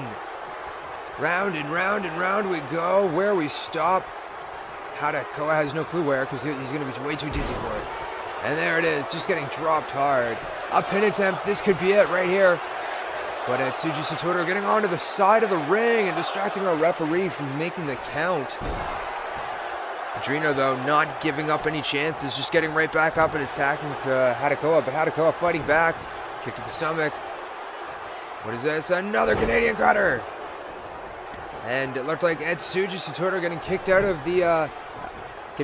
of the match by our referee for his distractions and interference that he's been running so far. And a bulldog by PADRINHO. That's going to fare very well for PADRINHO, though, because PADRINHO now has no one to distract him or the ref. So it's just him versus HADOKOA, and he slips through into that Russian leg sweep. Again, PADRINHO seems fired up here, as we're just hitting just about 30 seconds off of our 10-minute marker of this possible 60-minute match. HADOKOA seems clearly in charge of every step of this match so far. Our champion is seems like he's really grasping for straws. There's a pin attempt, 2, almost, but not quite. PADRINHO really trying to put in that work, though, just immediately stomping back down on the back of HADOKOA.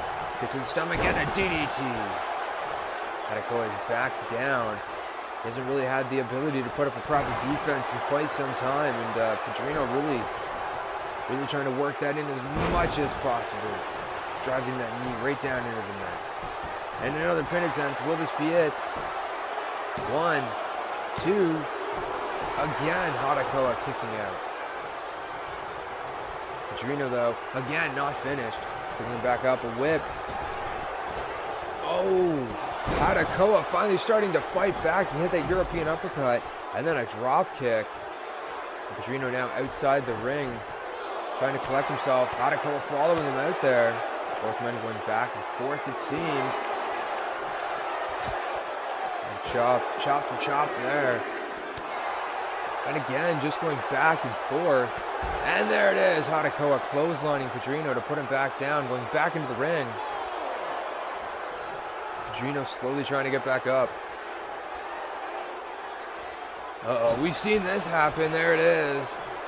Dazing him by using the ropes to his advantage, and now PADRINHO back into the ring and on the attack. Throwing him into the corner hard, and he bounces right back out off the turnbuckles. And a bulldog again by PADRINHO. PADRINHO just raining down strikes right to the face of HADOKOA. Just a relentless assault against our IPWC World Heavyweight Champion.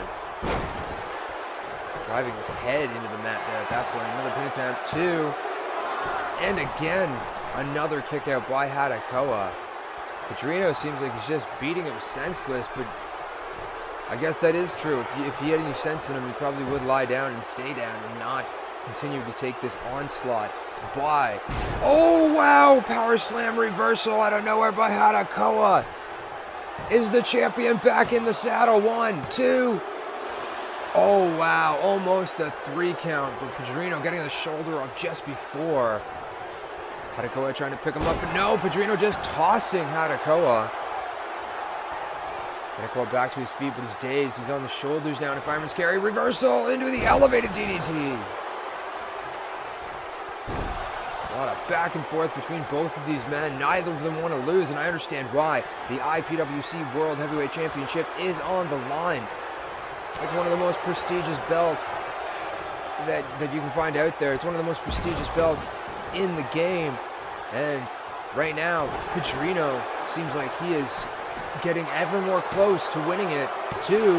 Again, another kick out by HADOKOA. PADRINHO, though, if the more he keeps doing this, the more he keeps trying, he will find his way to that championship. HADOKOA needs to figure out what he's doing wrong and change it, because right now, PADRINHO is clearly in the driver's seat. He has been for probably the last, 10 minutes. He's got him up. And the Kilauea Crusher right there. This is over. Right here, we have a new champion. 1, 2, 3. Jesus, Murphy. PADRINHO just not able to keep HADOKOA down. A bulldog putting him down again. If I was PADRINHO, I would just lay the beating down on HADOKOA. He's got the opportunity to do. Just start stomping him out. Start kicking him, punching him, slamming him. There we go. That's the spirit right there. That's the only way you're going to get this done, it seems. Another pin attempt, 2. And again, HADOKOA kicking out. PADRINHO picking him up. And a double axe handle right down to the back. Picking him up again. Got him dazed. Oh, but HADOKOA trying to fight out of it. Oh, what a kick to the face by HADOKOA. And HADOKOA stomping PADRINHO as he was trying to collect himself in the bottom turnbuckle. What a big boot there, though. Coming out with that big stomp right to the face, knocking HADOKOA right back down. And now again, another headlock by PADRINHO. PADRINHO working the pressure, trying to cut off circulation. A referee looking for any sign of submission or loss of consciousness. Either way, this will affect his breathing, this will affect his vision, this will affect his thought process, but a clothesline by HADOKOA, putting PADRINHO down in the corner. Oh, PADRINHO coming back with a double axe handle on HADOKOA, and now just beating him down with a series of shots right to the face. I really hope HADOKOA doesn't get a concussion because of this match. The intensity is through the roof here. They're outside, and PADRINHO trying to take advantage. HADOKOA, though, fighting back, going after that leg, the inside of the knee. PADRINHO, though, catching him and sweeping the leg, dropping him back down. And now PADRINHO back into the ring, taunting HADOKOA, telling him that he dares him to step back into this ring and continue this beatdown if he so desires. Now motioning him. Goes back out to break up the count. Heads back in to grab after he grabs HADOKOA. He's got him pretty dazed. Bring him in the corner. Trying to set up that clothesline, but no, an elbow to the face. But PADRINHO trying to fight back. Both these men going back and forth right now. Hitting him with the shot to the face. And the German suplex, but he's still got the wrist lock. And now the dragon suplex. He's still got that control. And the wrist lock German suplex. Going for the pin. Will this be it for HADOKOA? 1, or for PADRINHO 2? No, it is not. PADRINHO getting the shoulder up just before the 3 on HADOKOA. I swear the champion was so close to having it right there. PADRINHO, the right back up, raking the face. And now he has him up on his shoulders, but HADOKOA following through into the inverted DDT. Now locking him up into that modified dragon sleeper. As you can see, though, he has trouble fully holding it. And PADRINHO managing to break out of it. Kick to the punches and elbows to the face. And a chop right there puts him down. What is this? Is HADOKOA looking to soar? Oh, what a suicide dive through the middle rope. Just knocking knocking PADRINHO down. HADOKOA using himself as a human missile, essentially. And both these men are fighting on the stage.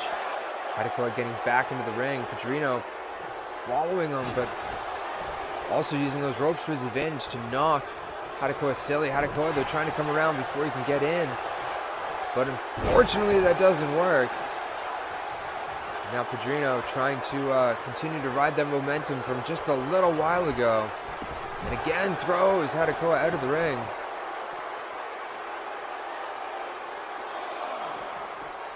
And throwing him back into the ring, just manhandling HADOKOA.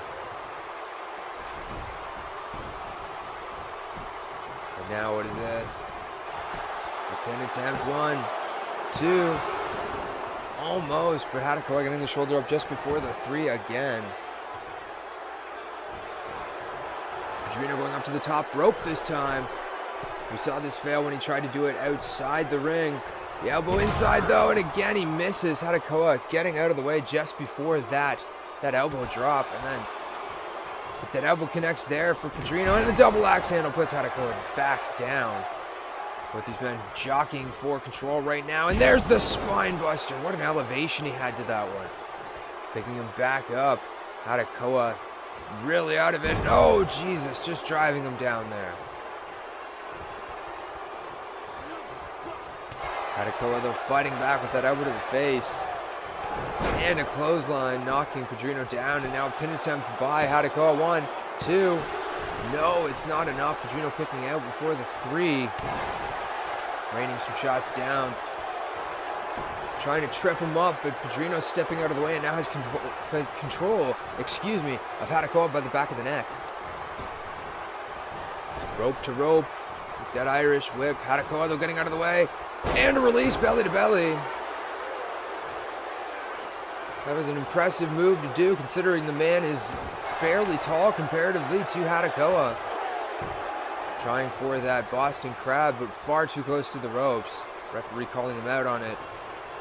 HADOKOA instead back up, whipping him into the turnbuckles with some prejudice there, as it seemed like there was a bit of payback involved in throwing him into the turnbuckles. HADOKOA, though, fighting back with that arm drag. Man, does he have height, so that's coming at a different level. Jawbreaker reversal, though, by HADOKOA. HADOKOA, though, getting pushed off of Padrino. But another release belly to belly. And another pin attempt. 1, 2.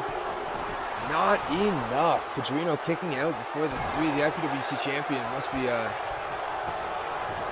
little baffled. He's not really used to a challenger taking this much of a beating and being able to still kick out on a pin attempt. HADOKOA missing that double knee opportunity, and Padrino with the 180 spine buster. This could be all she wrote. 1, 2, and again. HADOKOA managing to kick out just before the 3. Padrino still not done though. It's got him up again, and the Kilauea Crusher. And he's going for the pin. This could be it. 1, 2. Wow, that should have been a 3 in my opinion, but the ref saying no, saying that the shoulder got up just before that 3. Padrino, though, still relentless to not lose to HADOKOA. HADOKOA, though, relentless in his right to defend. Both these men not wanting to give either man an inch. But both men expecting a mile from each other, it seems, right now. Double axe handle misses. HADOKOA getting back into the ring. Padrino right there, following him right back in. He ties up with him, going after that arm. And he picks him up into the backbreaker. And raining down a series of stomps onto HADOKOA, just stomping the living life right out of him. And now playing to our audience here at Nissan Stadium. Seems like a bit of a mixed crowd for Padrino. And again, just stomping him down. And again, a kick right to the chest, putting HADOKOA back down. Now going after that jaw lock. Trying to mess with HADOKOA. I feel like that's what that is. That's psychological now at this point. Because right now, HADOKOA's got the bigger mountain to climb. Ducking that clothesline. And another double axe handle by Padrino. Because it feels like Padrino right now at this point is just manhandling HADOKOA. And there's not much we can do about it. Oh, what a splash! What a splash by HADOKOA, and he's going for the pin. 1, 2. That sounded like a 3, but HADOKOA managing to get the shoulder up. Oh, I thought that was a 3. Both these men continuing to fight, an elbow right to the face. And what is this? Oh no, an Uranagi by HADOKOA. And now HADOKOA going for the pin. Don't tell me this is it. 1, 2. No, it is not. PADRINHO forcing the match to continue by kicking out. Good for him. HADOKOA, though, not done. Oh, but PADRINHO sweeping the legs. He might be done. He's got him in the backbreaker. And again, another backbreaker to HADOKOA. Now pulling him towards the center of the ring. 1, 2. Another kick out. HADOKOA rolling to the outside of the ring. PADRINHO was talking smack, but gets hit in the face in a snapback suplex. And now he is down in HADOKOA, waiting for it. I think he's looking for that rear naked choke. Gets the arms under, and then he pulls back. There it is, the rear naked choke. Could this be it? A referee looking for any sign of submission or loss of consciousness. You can see PADRINHO flailing around, trying to get out of this hold or show that he's conscious. HADOKOA letting it up, picking him back up. Got him up in the shoulders this time. Oh, and he gets hung up on the ropes. HADOKOA now with the pin. 1, 2. Almost, but again, neither of these men want to lose here. Neither of them do. That's why we have gone nearly 25 minutes so far in this match. And HADOKOA just getting thrown there with PADRINHO. PADRINHO signaling that this is going to be the end, but no, it's not. HADOKOA catching that kick on a clothesline right to the face. And now Irish whip by HADOKOA. They run over the ref though. Backstabber in the corner. They tie up. And a series of kicks to the face by HADOKOA. Ducking under. Tiger suplex. Continuing that stomp. Sorry, I thought he was going for a pin there for a second, but no. More kicks to the face, and now he has him down again, this time on his back. And now going for looks like a jaw lock or something of his own. A little bit more proverbial payback, so to speak, for HADOKOA. Going after PADRINHO like this, as PADRINHO has been kind of doing this not only this match, but the last time they met too, PADRINHO was pulling moves like this. So it makes sense, HADOKOA trying to play mind games here, but PADRINHO right now has the upper hand in my opinion. So if I was HADOKOA, I would not be playing mind games, as both men kind of go back and forth with their punches. A kick there to the stomach. Got him up. HADOKOA slips over. Clothesline attempt, but he gets hung up on the ropes. And now PADRINHO has him pretty much where he needs him. Now he just needs to finish this off. Stomping down on him though. And working his limbs. And now another pin attempt. 1, 2. Only a 2 count. PADRINHO again looking disappointed. Picking HADOKOA up. Oh, spine buster, 180 spine buster.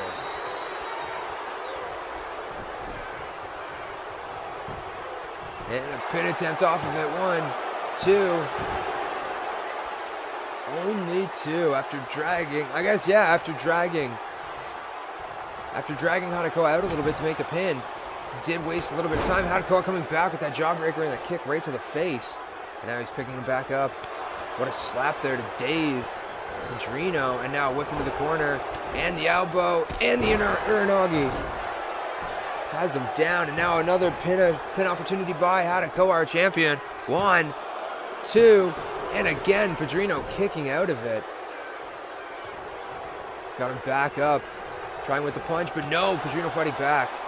And a big stomp, catching HADOKOA. HADOKOA slipping out of the ring. PADRINHO following them, and they're fighting again in front of our Nissan Stadium audience. Both go back into the ring. And PADRINHO has him up. Uh-oh, I think it is. Kilauea Crusher again out of nowhere. And here's the pin. This has to be over. 1, 2. 3. Wow. Winner and the new IPWC World Heavyweight Champion, PADRINHO. That was 28 minutes of war between both of these men, and PADRINHO just, wow, take a look at some of this action. A lot of back and forth between both of these men, a lot of big moves, a lot of big impact, a lot of pain probably. Multiple rear naked chokes were attempted here tonight by HADOKOA, but unfortunately they were not enough. I don't know how many spine busters were hit by PADRINHO, but HADOKOA just kept getting up. PADRINHO just kept fighting though. Same with HADOKOA. Neither of them wanted to give this up, but PADRINHO manages to do somewhat the impossible, it seems, here tonight. And he is our new IPWC World Heavyweight Champion. Congrats to him for not only winning the Phase 2 Summit, but also moving on to win the IPWC World Heavyweight Championship. We'll have to see what happens to HADOKOA, but again, congrats to PADRINHO. Congrats to all of our champions tonight. Thank you again for joining us here at Champions Hall 2. Thank you for joining us for the season of Budokan Puroresu. We hope the next one's going to be just as good, if not more insane than this last one. And we want to thank you all for the journey. Remember to like, subscribe, comment. Check us out on Twitter and on Instagram at Budokan Puroresu. And check out our website at www.budokanpuroresu.com. Thank you again for joining us. As always, I have been your commentator, Stockton Thatcher. I will leave you with some of the highlights of Champions Hall 2. Remember, Budokan Puroresu, strong style, pro wrestling.